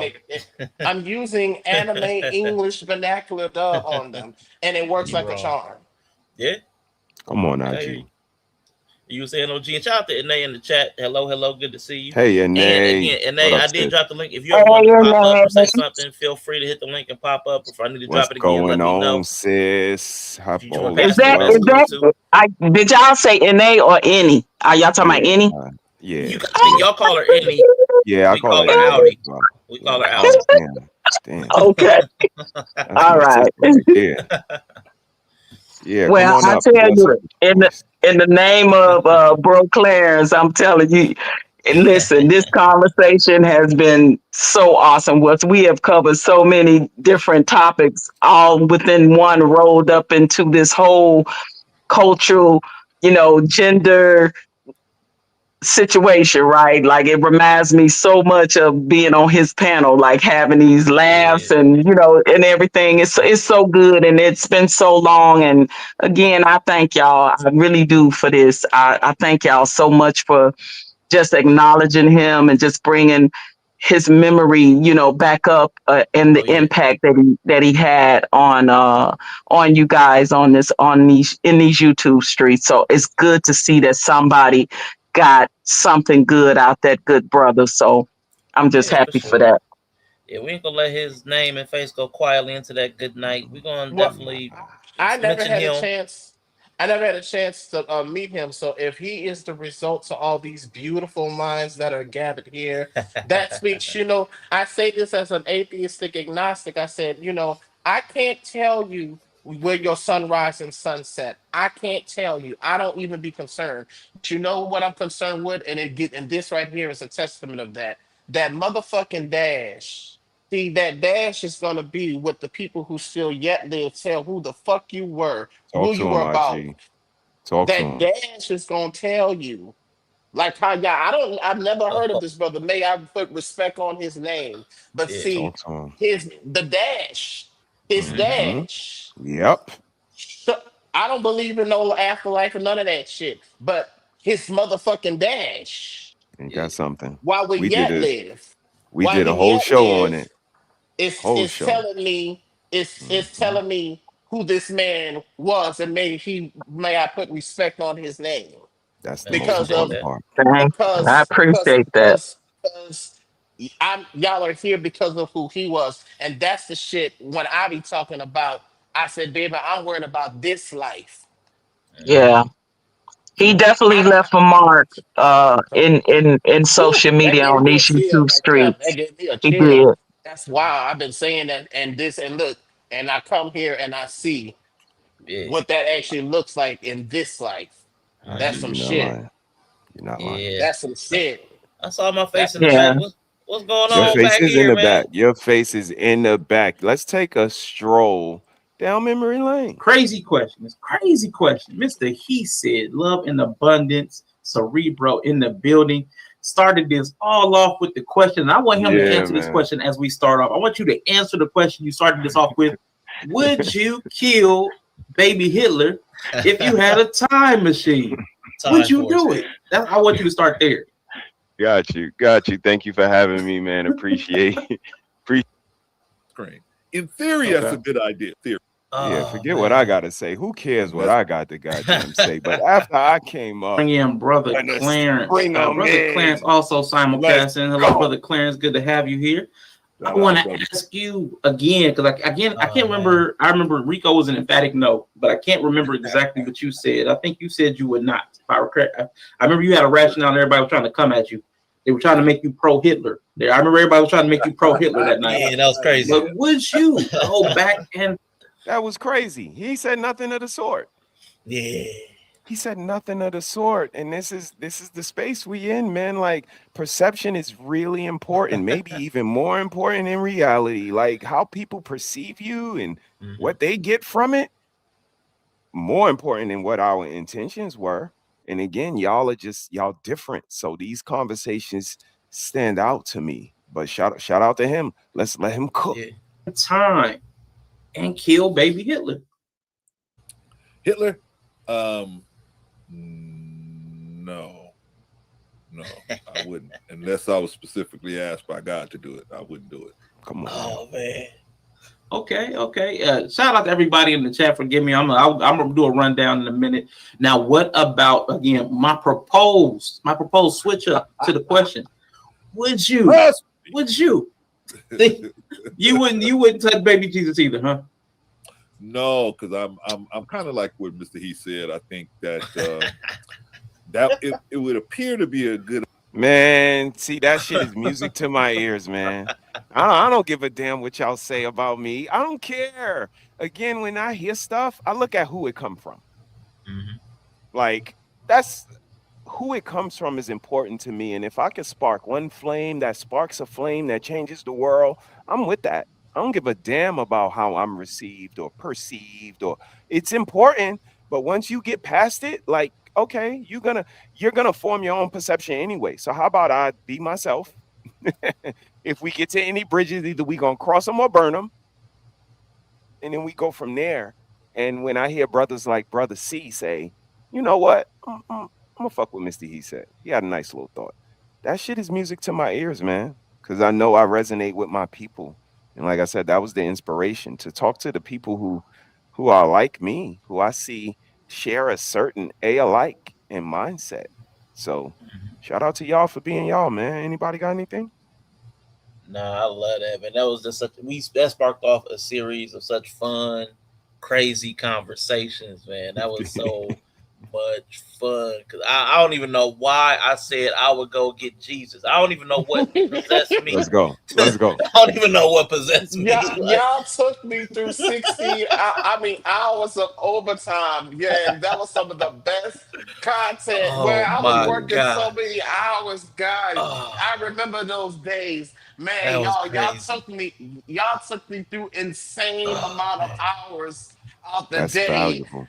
Oh my God. Yeah, I y'all are love it. valuable. That is And true. Like that's, y'all I feel the same shit. about y'all, man. Some days I be Shit. at work, Arshawn come on, IG come up, him and Bree and Yella. I'm like, Yeah. it's time to get off. Holy shit. Yeah. I just like y'all, we help each other so much. It was times I Oh, lost people, yo, and I'm at home sad. And I turn y'all on. Like, give me a yeah. minute of normalcy. And, and Yes. and that'll help me through this time right now. And I don't think Oh we my celebrate that gosh. enough, but I'm gonna always celebrate it, man. Y'all keep being Yeah. y'all, having the conversations, and we gonna get through anything, man. Okay. I think I remember my rationale. I was like, the not true Christianity, but people who have used the name of Jesus to do some of the Mhm. most horrific things, and that's Yes, why I would eat baby Jesus. I think that's why yes, I think that was my reason, my it rationale. it was, Oh my it was. gosh! Woo, Let's woo, go, woo. let's go. Let them Vaughn, cook. I promise you, man, we had some of the craziest conversations. Vaughn had to jump on me one time. Vaughn had to jump on me. Yeah. Let's cook. Let's It Good cook. was idea funny. in It was theory. funny In though, man. theory, We had some crazy. it's like a mountain of ice cream. In theory, that's Okay. a good idea, right? In Mhm, theory, Right, mhm. but right. in reality, it's when you start crunching the numbers, uh, Let's go. you even though Oh, things have been this person's ideology and uh, thinking process and his goals have been redirect. Those things have been taken, and people have taken them and done other things with that information and with mhm. that with that as a shield. As well, I'm doing something right, so therefore I'm doing it in the name of this person, right? Okay. So, but in reality, if we remove that person, how much worse would it be? Mm. How much Yeah, I don't think we're thinking about that part. It's bad now, Mm-hmm. but it could be a lot worse if we change things around without knowing what exactly the end result, the end game would be. That's my yeah. opinion. Got you. Got you. That's good logic too. That's all. Absolutely. Absolutely. I mean, you can refute it if you want, but that's kind of crazy work. Yeah. Sean, my bad, man. But I gotta show you. Oh no, man, you ain't. Mm, Okay, it's all right. It's all right. Crazy work. Crazy. Just because some people got women bringing on plates of food, I gotta show it off, and I gotta say something on Yeah. stream. Fuck that. Y'all, I saw all y'all got wives. Ain't nobody bringing y'all Damn. plate during y'all God damn. streams. I God love that damn for it. you, Miss. Look, I Thank love you, that for you. IG. And Thank you know you. what's funny with the clip while he was clipping you? I know that's your soulmate because while you saying being David, her ass just shaking her head. Yep, Yes, she yes. I was. said, ooh. She was. I said, look how they complimenting each other and not giving a Yeah. fuck. Yeah, y'all have that. Y'all had that. We don't give a fuck because we are we. That was crazy, man. That was crazy. But Wow. I want to let me greet Anae. Welcome back, brother Brian, brother Vaughn. Oh, But wow. Anae, Any, good to see you, Any. Hey, yeah. Hey, Renee, what up, Hey. sis? Oh, my How you doing? Ah, wow. there she go with that. Hey, y'all. I miss hearing that, man. I really miss I hearing. miss you. Oh man. Ooh. I didn't It's all realize right. you were doing this today. Hearing his voice. Oh God. Yeah, Um. So one, miss y'all. miss you too. um. I brother Clarence. Mate. Wow. Take your time, sis. Take your time. Yeah, we here. It's all right. Trust me, that's how I was yesterday when I clipped this picture. I Yeah, thought it's I a was just lot. grabbing it. It's a lot. I'm sorry. He was a father figure to me. Like he felt like my dad online. Yeah, Mm-hmm. Um. yeah, And I think like I didn't realize that it had taken such an impact or on me. And Mm-hmm. it's like you always think, oh, you have to meet someone face to face for them to touch your soul. But Yeah, that's not true. It's your soul is touched by other souls. And he was such a gentle man and very kind, always thinking about other people. um I just miss him. I miss him mm-hmm. yeah. a whole lot. But I'm not sure what y'all were doing the whole stream with him, but I thank y'all for just paying homage to him like this right now. So whatever you did, just showing his face up here, Mm-hmm. he was very impactful, and he wanted so much for young men. And I don't know if y'all remember, but he was working on a nonprofit organization. Mm-hmm. Um, and what's so funny because we were working on a business plan for it, and I had reserved the domain for it, and I just got something the other day saying, did I want to renew it? And I just can't let it go. Yeah. Yeah. um, Wow. but that's one of the things that I've been like kind of doing this time away. Um, is I definitely want to make sure that what he was trying to breathe, get some air, and just do something so that I can help with young boys as well. So I want to leverage off of some stuff that he thought was very important for young men. So, but I miss him. Mm-hmm. I love y'all. I know I haven't been up in a while, and Yeah. I need to definitely apologize. I'm not We love proud you and too, I'm not sis. ashamed of what I needed to do. Um, so, but I know that like when you show up and people see you and then they just stop seeing you for a while, and Yeah. just like no consideration sometimes to like exiting out as gracefully as you should have. But um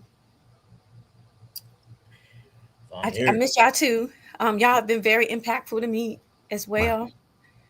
Praise God. I enjoy seeing you, Mr. He said over there at church, church service. Praise Let's God. go. Praise God. On Every generation. Sunday. Every Yeah. Sunday on Generation. Praise God. Amen. And Patrice is like a big sister. Yeah. I thank y'all for understanding too, you and Vaughn. So I just really appreciate y'all. Wow. But Oh yeah, we so love you, sis. I and I don't want to rush off anything, but tonight is like a holiday party, so my cousin Oh, is coming to pick me up, and I'm not even dressed. let's Love go. you, Anae. Love you, girl. Keep doing It, what you do you out know, Yeah. it here. is so good to hear your We voice. love you, sis. It's so Yeah. good to hear your voice. We miss you. All right, I love y'all. Hey, and thank you again, Rashawn and Mr. He said for doing this. It Yeah. feels like family. Like, so I want y'all to know that Yeah. just because I met y'all through YouTube, it does not mean that y'all are like at this, arm's length away from me. Mr. Yeah. He said, at one point, I'm gonna come to Baltimore and visit you and Mrs. He said. We got you. We But got you. y'all We'll are, be here. I love y'all. I mean that. I We Likewise. love love you y'all too, like y'all sis. my Likewise. We family. love you too. And I thank y'all for Love being you too, patient with me. sis. All Oh right. yeah. Hey, but thanks you for letting me come up. For sure. You always welcome. Go get dressed. And we love you too. Glad to hear your voice. But go enjoy your time tonight. And I do plan on doing this at least once more. Second part to this. So definitely we get to run it back. Okay. Yeah. Yeah, I Were got you something playing cooking up clip? too. Did I you got play a something clip? cooking up too. I'll let y'all know. Did you play the clip Okay. of the game? Maybe when next time you I do did play not. I did not. I might have to pull a clip from that because that was crazy. Oh yeah, that was fun. That was fun. Yeah, we could do that. Yeah, we could do that one too and have fun with that one. That was a lot of fun, actually. It Yeah, was. that All was. right. Love y'all. I love you Love too. you too. Enjoy yourself, sis. Love you All too, right. Nay. Okay. Bye bye. Wow. See you in church. Listen, I just hopped back up here because, that clip that you showed about the baby Hitler and oh man, listen, that just brought back some memories, man. I said, what is our Sean talking about now? I know that was crazy. I said, You were offended because did he say kill I was baby wilding. Jesus? I'm like, I what was in the wilding. world? I was going ham on that. I went as Boy, I far as I remember could. I that. That pushed it. that was I hilarious. pushed it. That was hilarious, man. Oh When I my look back, I gosh. said, what is he talking about? Oh my gosh. Yep. Eat baby Wow. Jesus. Sean, you was always pushing it, Sean. Stop it. You was always pushing it. But not that far. That time that I was about a good month. I went as far as my mind would take me. It was Yeah, transgender Adam or Eve was the first transgender. Yes, Uh yes. it was Oh a my bunch Because of we had a it. God. panel. We had a panel. We talked about that, and it was Yep. like it was a whole week. I mean, Yeah. he was It going was crazy. It was hard. crazy. It was going Wow. hard. He was going hard. But I tell you, though, y'all, I was working in insane hours, and oh shit. That got me. See, like how I'm screaming. Like sometimes it'd be Yeah. good too if I'm working overnight. So Wow. I really could actually listen and that would keep me up. Oh God. Yeah, it Yeah, was but I mean, even but the come definitely on. even thought provoking for even sure. the replays you heard me would be have Man, me come on, like man. coming through like wow. Even a replay, I'd be like shit. So man, I really appreciate that. The inspiration of and that's the earlier that just resonated with me because I've been talking to people about that. I said, baby, look. I can't tell you where you come from before you're born. I can't tell you where you gonna go where you're after. It's really not my fucking concern. But what I will be able to tell you is that that line, that dash, that's who Yeah. folk gonna say who you were. Come on That's who now. folk gonna Mm, tell you who you be. you ain't lying.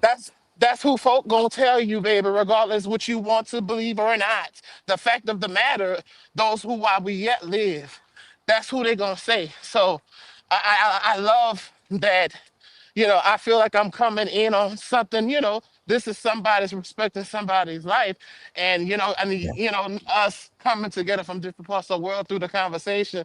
And if this is the person that inspired the heated baby Jesus. Listen, man, stop laughing like that. Listen, Hey, they funny. I'm sorry. Hey, no, Oh but man, see, no, it's genuine. No, I was it's a good traumatized, man. I genuine. was just like, It's what? Yeah, it's I genuine know. to my Yeah, it was soul. nah, IG. It Yeah. was me. It was me. Okay. I started this But whole still, this whole Yeah, the whole but nonsense. time force, still, man. I You but started it, apologize, still, man. y'all. but Mr. still, He said all start in the time all. force. I He jumped did. in the But I'm y'all, chat. sorry. Oh but all in wow, all, wow. it's all around the memories of us connected. So that's a beautiful thing, and I love that because it's like wow. See, you never know who is connected to, and Yeah. is influential, and so and that's that line. That's that dash, Y'all go. I want people to when I whatever the fuck I croak, I want y'all to be like, yeah, I'll show y'all kids. Oh, that nigga IG. Let me show you what this nigga said on this panel. Oh, Mm-hmm. baby, like he said he wants. I want that to be part of that line. That's that That's a fact. dash. That's a Mm-hmm. fact. Wow. That's a But you fact. know what, Brother Yeah. Clarence had That's a it. way of bringing all type of people together. Yep. You know what Yes. I'm saying? Yes. And I'm Christian and he's Muslim Yep. and I mean so many different types of people he was able to pull together in one Mm-hmm. place, Yeah. just to have conversation, just to kind of go back and forth and get understanding from each other. You Oh know what I'm God. saying? And man, I tell you, when I think of the times when me and Patrice would say, now, Brother Clarence, don't go over there.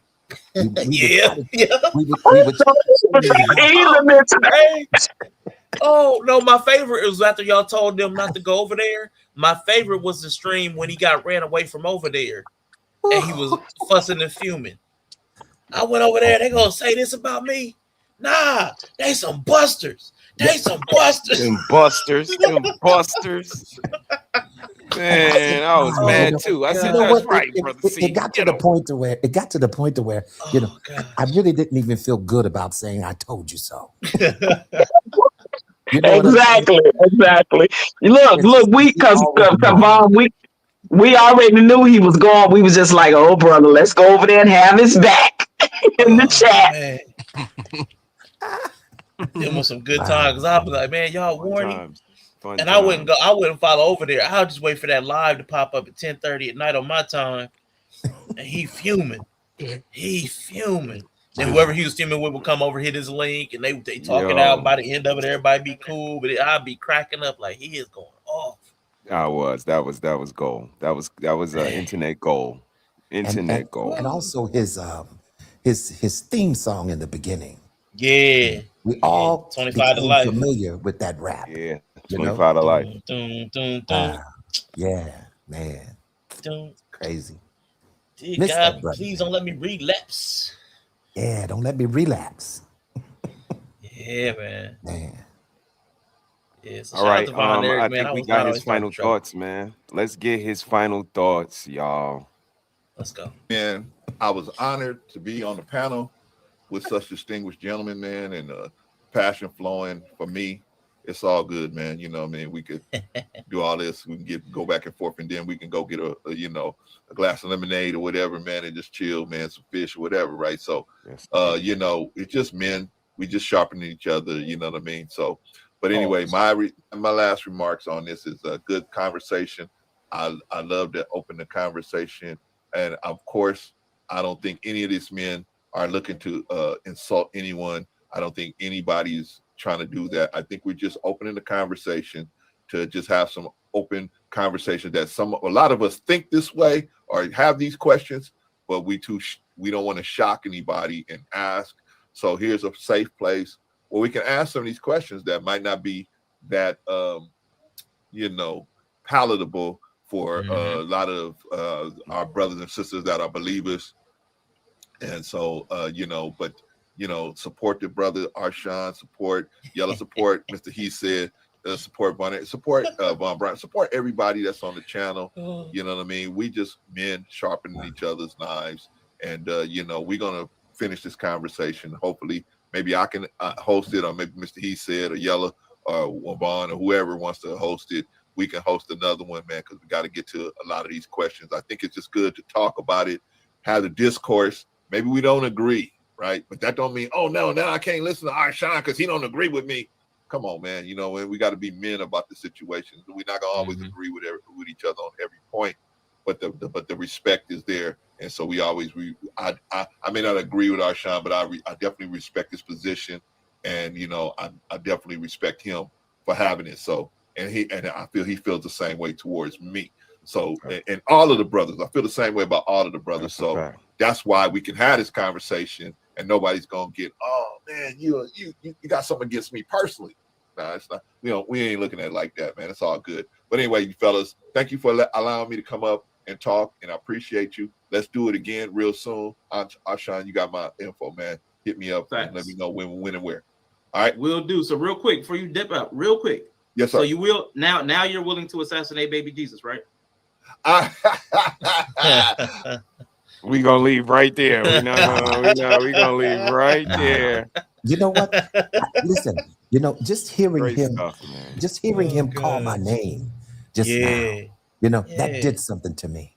Great You stuff. know, because I think that I'll never hear from him again. But just hearing him say Vaughn, oh man, that touches my heart right now. Shout You out know, I to mean, Tom. this is yes, indeed. This is what IG is wow, talking about, man. That dash That and dash, what we man. do with that dash in between the date. We all got the date we came. We all got the date yeah, that we leaving. We don't know it, but the Most High do. Somebody know the date we leaving.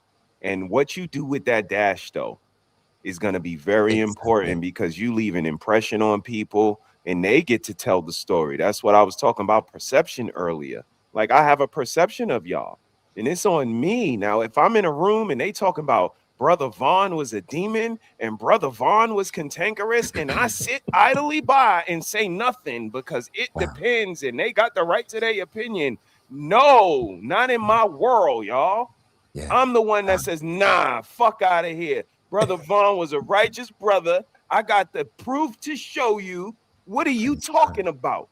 And that's why, we kind of exist because there's too many people that sit idly by while Brother Malcolm name get tarnished and Brother Martin Mm-hmm. name get Wow, tarnished. And now Sojourner's name is tarnished and yes, Asada's name get tarnished.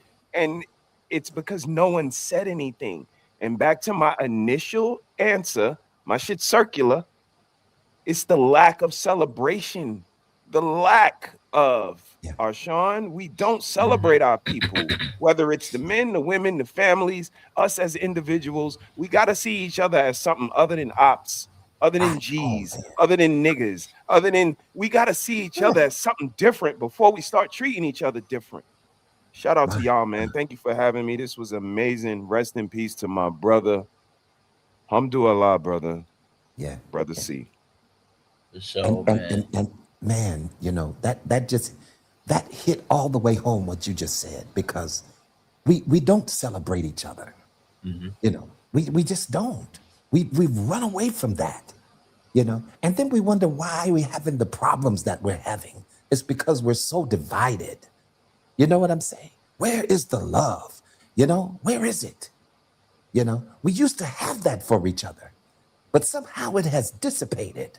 It's on the demise, you know? So you have to wonder, where is true love at?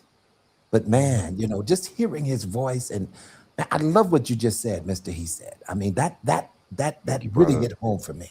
Thank you, brother. That really hit home for me. Absolutely. Just to piggyback off of that, Mr. He said again, thank you, and Arshawn, for just acknowledging a brother, as men, not many men not even want to uplift another man. So again, it comes back to what Bond said, but Bond, I gotta hit you with the Bible verse. What did the Bible say about love has waxed cold? That Mm-hmm. that's that's a lot of what's has happened in our Yeah. culture, and I would love to see more of that. I know that we spreaded it amongst each other. We gave it every time we hit platforms. No Yeah. matter was it Mr. and Mrs. He said platform, they come over to Bro C platform. We had our Sean platform. We had Brother Bolo platform. It didn't even matter wherever we was. We spreaded love and we made a difference, and that was all through starting on that platform with Brother Bro C, and branching out, and everybody doing their thing. So when I still see Mr. and Mrs. He said, she said, being consistent in what they do, Arshawn being consistent in what he do, everybody that's still left that come from that has a platform that ain't changed up, ain't flip flopped, ain't switched up, and none of that. I love it. I'm always come through. I'm always say my greetings and salutations. And if I want to come on the platform, I'm gonna say drop the link and we gonna Yeah. have a conversation. So Let's I'm go. grateful that Bro C left us with that, and we will always have these videos to come back and hear his voice and hear him call our name and things of that nature. So yeah, again, I'm totally moved. I miss that brother so much, and I loved Hmm. him so much, and I'm glad I got the opportunity to tell that brother that I loved him. Like when I saw him in person, and so we would always have that thing every time, even when we were on the phone, the end of the conversation, he'd be like, I love you, girl. I love you, sis. So we just had that. Yeah. So thank y'all again. I'm gonna get off because I'm getting a little emotional too, but I love y'all. Yeah. My Please pleasure. keep, Our pleasure, please OG. continue to keep this legacy going You on. too. Y'all making a difference. Believe it or not, y'all making a difference. People hearing y'all and they touching, and hopefully they'll change. This is life changing for them. Yeah. Well, thank you, And OG. let me Much just love say to you. this Indeed. too, Thank you for sharing your All time. Mr. right. He said, Love y'all. Talk love to you, you OG. soon. Bye bye. Love you Love you. too. Bye, Yeah, OG. and let me just say this to Mr. He said and his wife.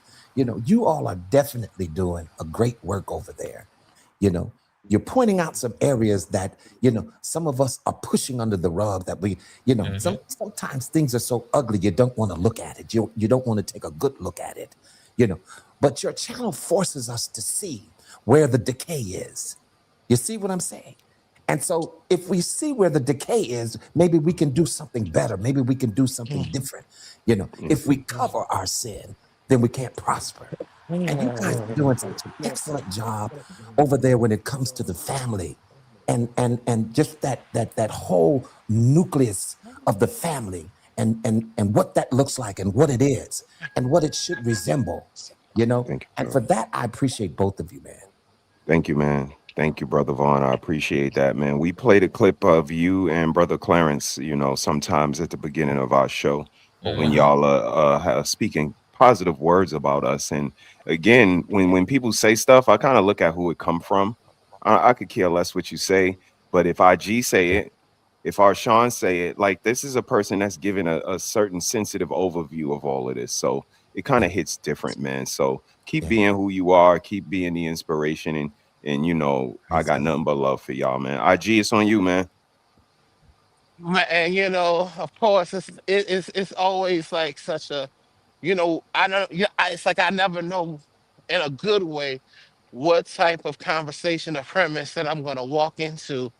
And sometimes it can be very light and it can be real heavy. It can be a mix of all the emotions and everything in between. So Hmm. it just resonated with me that wow, because I've been stating that and saying that to people a lot about that dash analogy, because I have to explain to people just because if I don't think or believe in the afterlife that I don't value this life. No, for me it's precisely the opposite.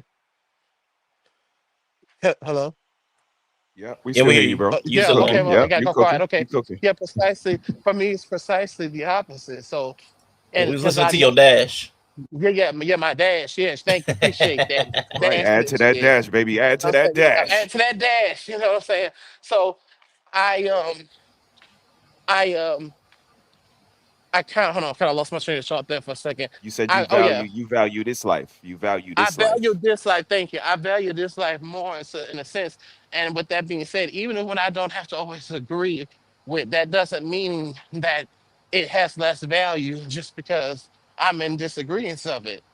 And I can respect people that even where I might have disagreements with, where I can see where our humanity in this life resonates, and how through that we peacefully coexist. Because truth be told, we're not all supposed to think alike. We're not all supposed to have this one perspective, and that's why I struggle with institutionalized belief systems because I see that as the way. But I digress. It's still, I live in a world to where the variety. of those things and not belief are allowed to be in one existence. So I appreciate that, even with me being a person who is furthest away from the beliefs or analogies of who this person is, this person still affected my life positively through the interactions with people who he touched. And that plays the role in the dash. That plays the role in society. That's how we yet live. I'm not concerned because my fame to claim is I'm not going to heaven or hell with none of you niggas. This earth experience with you motherfuckers was good enough. Damn it. There's no ideal, there's no reason logically or emotionally I would want to go to an eternal extension of this with you. Hell no. Get him, IG. Get him. So for me, for me, so that's why this it. So I do appreciate, that's my final thoughts. I do appreciate that it shows to the testament of how I've been spreading that message that wow, and here I am with someone who I've never heard of, but still being connected, right? Okay. And Okay. affected Yeah. through the people he left behind who know him who he yet lives. Yeah. Mhm. Right? That's the dash. So this has been awesome. Thank y'all. As you love all of y'all. I Don't leave appreciate yet, y'all. IG. Don't leave yet. Hold up. I gotta I'm hate on you. I okay. want to hate on you for a minute. It's too Go much ahead. daylight. It's too much daylight back there. It's dark as fuck over here in Baltimore. This is crazy. I'm What is going downtown on? Atlanta. I'm downtown Atlanta, What baby. is going on in this? What in the world? I'm Don't in look the bad at South, you all. heard me? I'm Looks downtown good. Atlanta. Looks good, bro. I Well, you have a appreciate good it. day, man. Thank you for Hey, take taking the care, time IG. out your busy day, man. We appreciate you. Yes, indeed. I heard y'all. I'm about to go walk to this little Publix, you heard me? All Get right. me some alkaline water, and then grab me a scooter, go get dressed, and then ride that scooter to work. All Come on right. now. That's a plan. Salute to you. Salute to All right, you. IG. Take care, man. Much love. Later. All All right, right, man. gentlemen. Well, I just popped back up here for a second, but I guess Thank you, I'll brother Vaughn. I'll Thank you for step your down time, too and man. let you guys close it out. We Yeah, appreciate that'll you. work. That'll work. All right, brother Vaughn. All Man, it right. was a pleasure hearing your voice again. But real quick before you go, because see, Yes, sir. everybody, I was gonna tell everybody. We got all these long strokers up here. I was gonna make a joke way back when we are talking about Uh-oh. my profane series of streams. But Oh, brother Vaughn, we had this one conversation. I don't even remember which one it was, but I was like, I remember I was saying, if this is what God would do, that's a dumb God. And I remember Brother Vaughn was so bothered by That that. one was, He yep, that was yeah, it. he had to drop down. But listen, then he came over, him and brother Clarence started a stream. Cause Mhm. they were so bothered by it. This is what they were sounding like. This is a conversation. Because he's scared of this nigga Rashawn. Then I confronted Rashawn, and this motherfucker didn't even deny it. I'ma handle Rashawn. You are an idiot, bro. You are a dumb ass. God damn. They straight. That's how they was over there. I'ma handle Rashawn. oh man. Rashawn ain't even Well, deny. I was like, dang. It was Wow. Busted. it It's was crazy. man. It was crazy. But we had a good conversation behind it because I wasn't trying to disrespect Yeah. either of them. I just have Yeah, I but we have don't always agree. We abstract. don't Yeah, always yeah, agree. absolutely. And that's okay. Yeah, You know what I'm saying? yeah. But the love It is was just still so fun. there. Yeah, Yes, man. indeed. It was Yes, so indeed. fun. But it was a funny time because it was a big contrast of belief systems. But we I were think able to I have the did. Yeah, conversation. I got very passionate on that end. Yeah, Yeah. you got I passionate. recall. I recall. But I can understand if I believe what you believe, you call my God dumb or Yeah. even insinuated, I'd be Right. offended. Yeah, because man, Yeah, I yeah, fear God. Listen, that's the yeah, beginning of wisdom. So yeah, Mhm. for me to even mouth something like that, yeah, I'm just absolutely. like, where am I at, Lord? Right. I You mean, know? that's essentially like talking about somebody's mom or dad. Like you talking about my parents. Yeah. You talking about the person that saved me, that raised me, That's a that fact. loves me. You have to sit Exactly. here. So I understood where the passion came from. I never want it to be misunderstood. I completely Yep. understand. I took no disrespect from it, and I didn't No. intend to. I know how it came across, and I wasn't trying to be harmful when I said it. I was just expressing my thoughts, and I know y'all understood that after a minute. But I also, even understanding where I was coming from, it don't matter because I'm still talking about y'all's daddy. You know what I'm saying? That's still my But daddy. it's a good learning Yeah. experience because it teaches you, how to respond instead of react. Mhm. So if I look back on it, I say, okay, now I reacted. You know, maybe I could have took time and thought about it a little bit and responded. You know, it's Yeah. always better to give a response than a reaction because, you know, a reaction is basically like knee jerk, you know, and Hmm. sometimes you may react in a way that you didn't even expect yourself because you didn't Absolutely. think about the situation. Absolutely. So yeah, Absolutely. man. For But sure. we've had some Absolutely. definitely some interesting conversations down through the years. Oh Yes, yeah. indeed. Yes, indeed. And But that's what brother, it showed me that yeah, conversations have a they take on their own road. You know what I mean? It Yep. depends on the intellect and the company in which you keep. We could start out at X and end up at, A squared Yeah. because of the people that we're entertaining. So, this latest instance with Pearlie, I believe it was, where she said something and it was in an uproar, and it was like, well, the capacity of the people that was there wasn't really ready to entertain that conversation. And that's where, I kind of wave my flag. We got to be mature enough and articulate enough to be able to entertain these conversations no matter where they go. And then we either take from it, throw it away, whatever the case may be. But I think the maturity is what kind of stands out to me when we are able to have hard conversations, still come back together, and the love, like Brother Vaughn said, is still there, man. What you yeah, guys think? exactly. You know, and I watched the whole Pearly thing unfold the way that it did. You know, and I said, wow, isn't it something how it's like we give this, we allow this individual to affect us so. Why is that? Why do you think that is, brother? Right. You know, I mean, it's, a perfect storm of things. Hit dogs holler.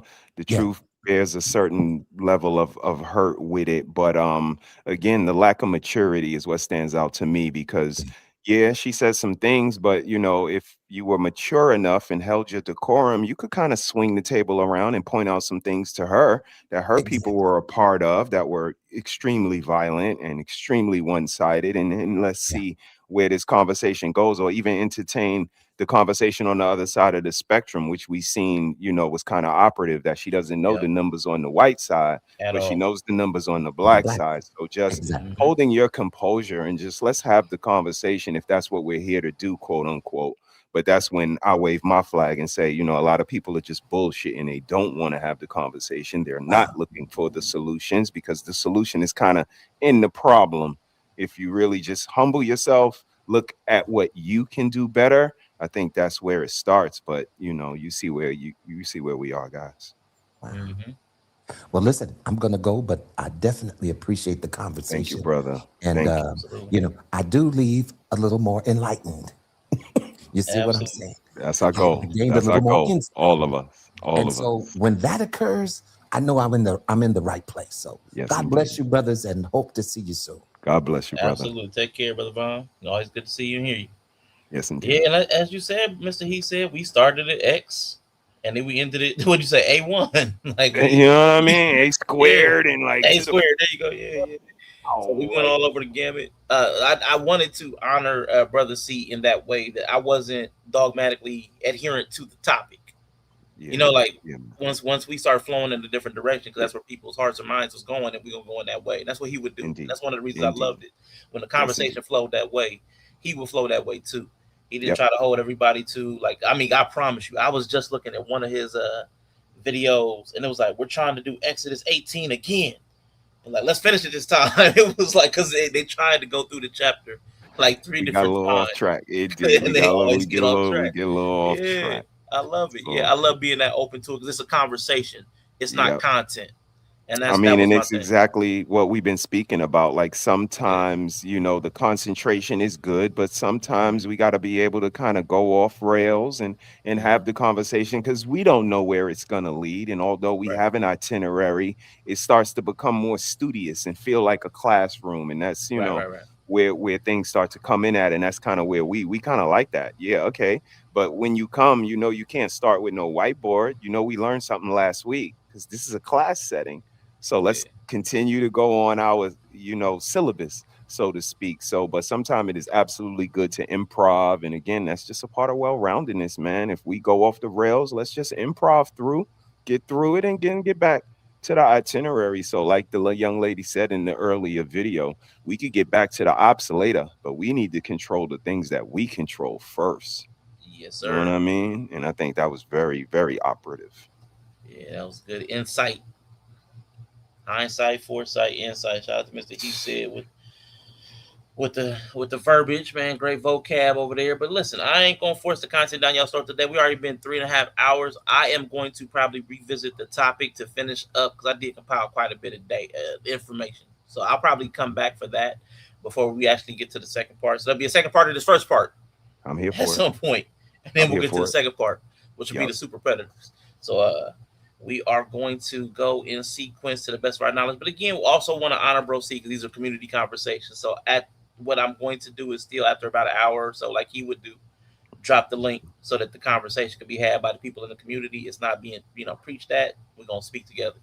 So, honor his legacy, his spirit, because again, he's been on my heart for, like I said, about a month, and I never pulled the trigger on doing these streams. So I really enjoyed it. I enjoyed hearing the voices I heard today because Yes. space. I haven't Yes, been in indeed. space with these people since he's passed. Yes. So I'm so thankful for that, man. I appreciate you coming up with me to do this.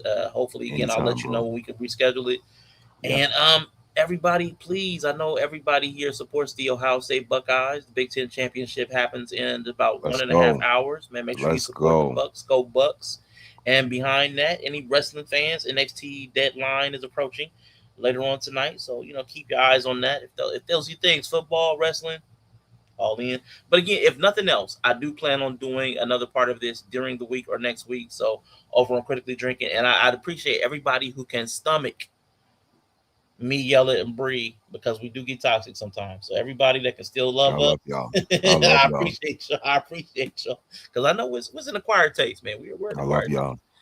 man. You know what I'm saying? Speaking of acquired taste, man, let me hit the background switch. Y'all touched on something that was amazing the other day with the ancestors and the elders, and even from the grave there's a certain aspect of control, and I think Mm. that should be considered, that the younger generations feel a little one-sided when it comes to that authoritative nature. So I thought that was Yeah, interesting.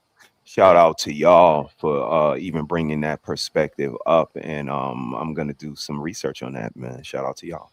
yeah. That's what we do this. I only because I saw it, I guess firsthand in person between two individuals, could Mm-hmm. I understand it on a broader perspective. When I was younger, it was do as we say, Right. like do what we say, and that was it. It was very authoritarian. But with my nephew, everybody was much more permissive, and I was kind of like a guardian of his autonomy. I wanted him to be able to have a voice because I didn't. I didn't have any voice or choice when I was getting raised up. You talk back, you get slapped in the mouth. I didn't Mm-hmm. want that for him because it can break your spirit. He's a young man. I wanted him to have his fighting spirit when he went out into the world. I didn't want him to Indeed. go out defeated. So, in seeing how people try to douse his fire when he felt passionate, when he felt like this is important to me, and because the world will always try to shut down a kid, somebody that's a minor. You don't have a say. This is our school. This is our job. This is whatever you're going to do what we say because you're a minor. And in the family, the same dynamics were at play. And I tried to stand up for him, like, no, because this is his life. He's got to learn to make choices of his own because he's going to be a man. You can't wait until he's 18 and expect him to flip a switch and know how to make decisions that benefit him. He's got to practice this as he's growing. So I was a big advocate for that. So young people a lot of times don't get what you're talking about. They get sunned. They get kind of punked. Like they get pushed to the background. Children should be seen and not heard. So they don't get their voice. They don't get their choice.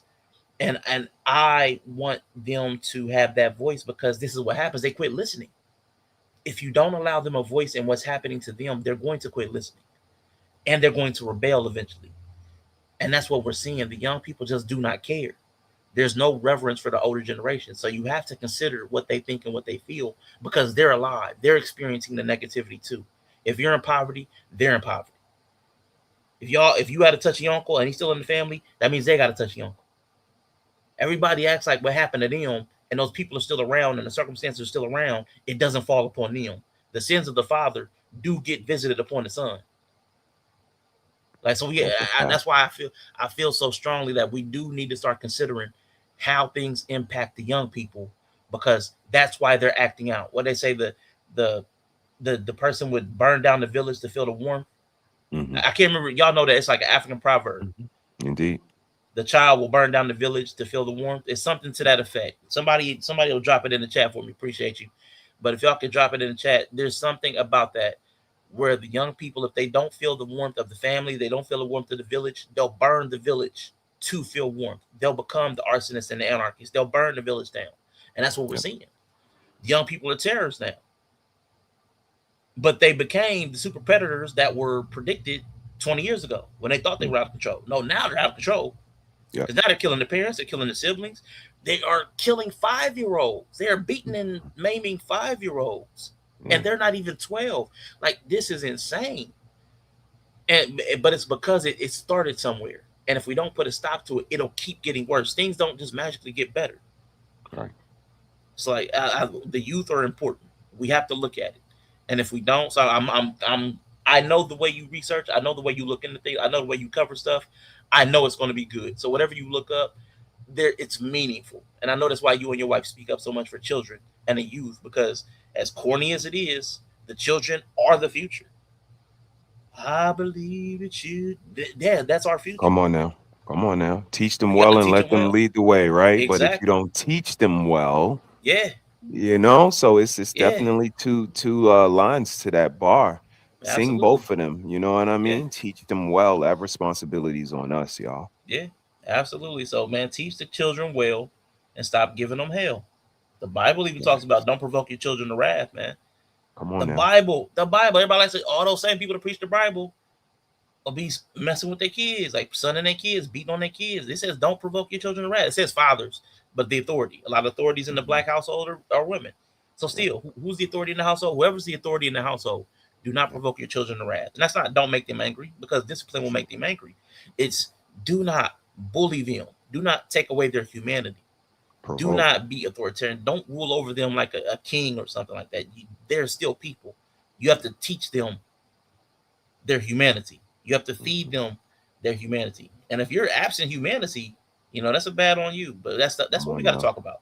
And that's what Come on now. this topic today is leading to. We're going to lead into the super predators to fill its warmth. They burned down the village to fill its warmth. Okay. Yeah, so we're gonna get into it, man. But Mr. He said, man, thank you for kicking it. Everybody that complimented the No, program, I bro. appreciate y'all. You know what I'm saying? I was working on a little Yes. something, Fire. something. Fire. Yeah, man. Yeah, critically drinking over here, man. So much love to all y'all, man. Mr. He said, would you like to get some final thoughts on this? Always a pleasure, man. Always a pleasure coming over to chill with you and the crew.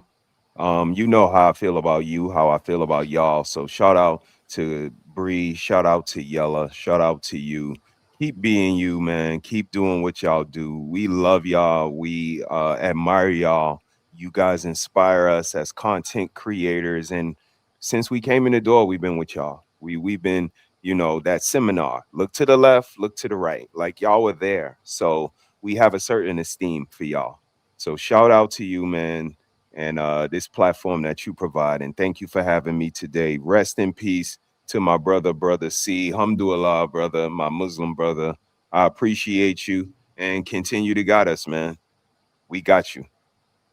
Yeah, for sure, man. Much love to brother C, man. One last time, see that laugh and that grin of his, man. We definitely missed it. It was good to hear. So thank you for bringing up that video too.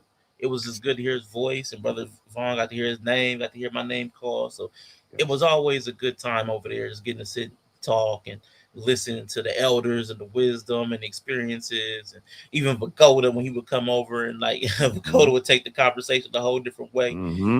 So man, it was a good time. Man, Shout out to Rico, man. Rico is crazy, man. Him, Yes. and I promise you, man, I love some Rico. Him and full throated and long stroking. Those two terms I can't not hear Lord when I Jesus. think about Let's Talk to Better Black Life. Long stroking. That's And crazy. they need to give a full throated apology. I'm like, why I gotta be full throated? Like, Yeah, can't it just that's wild.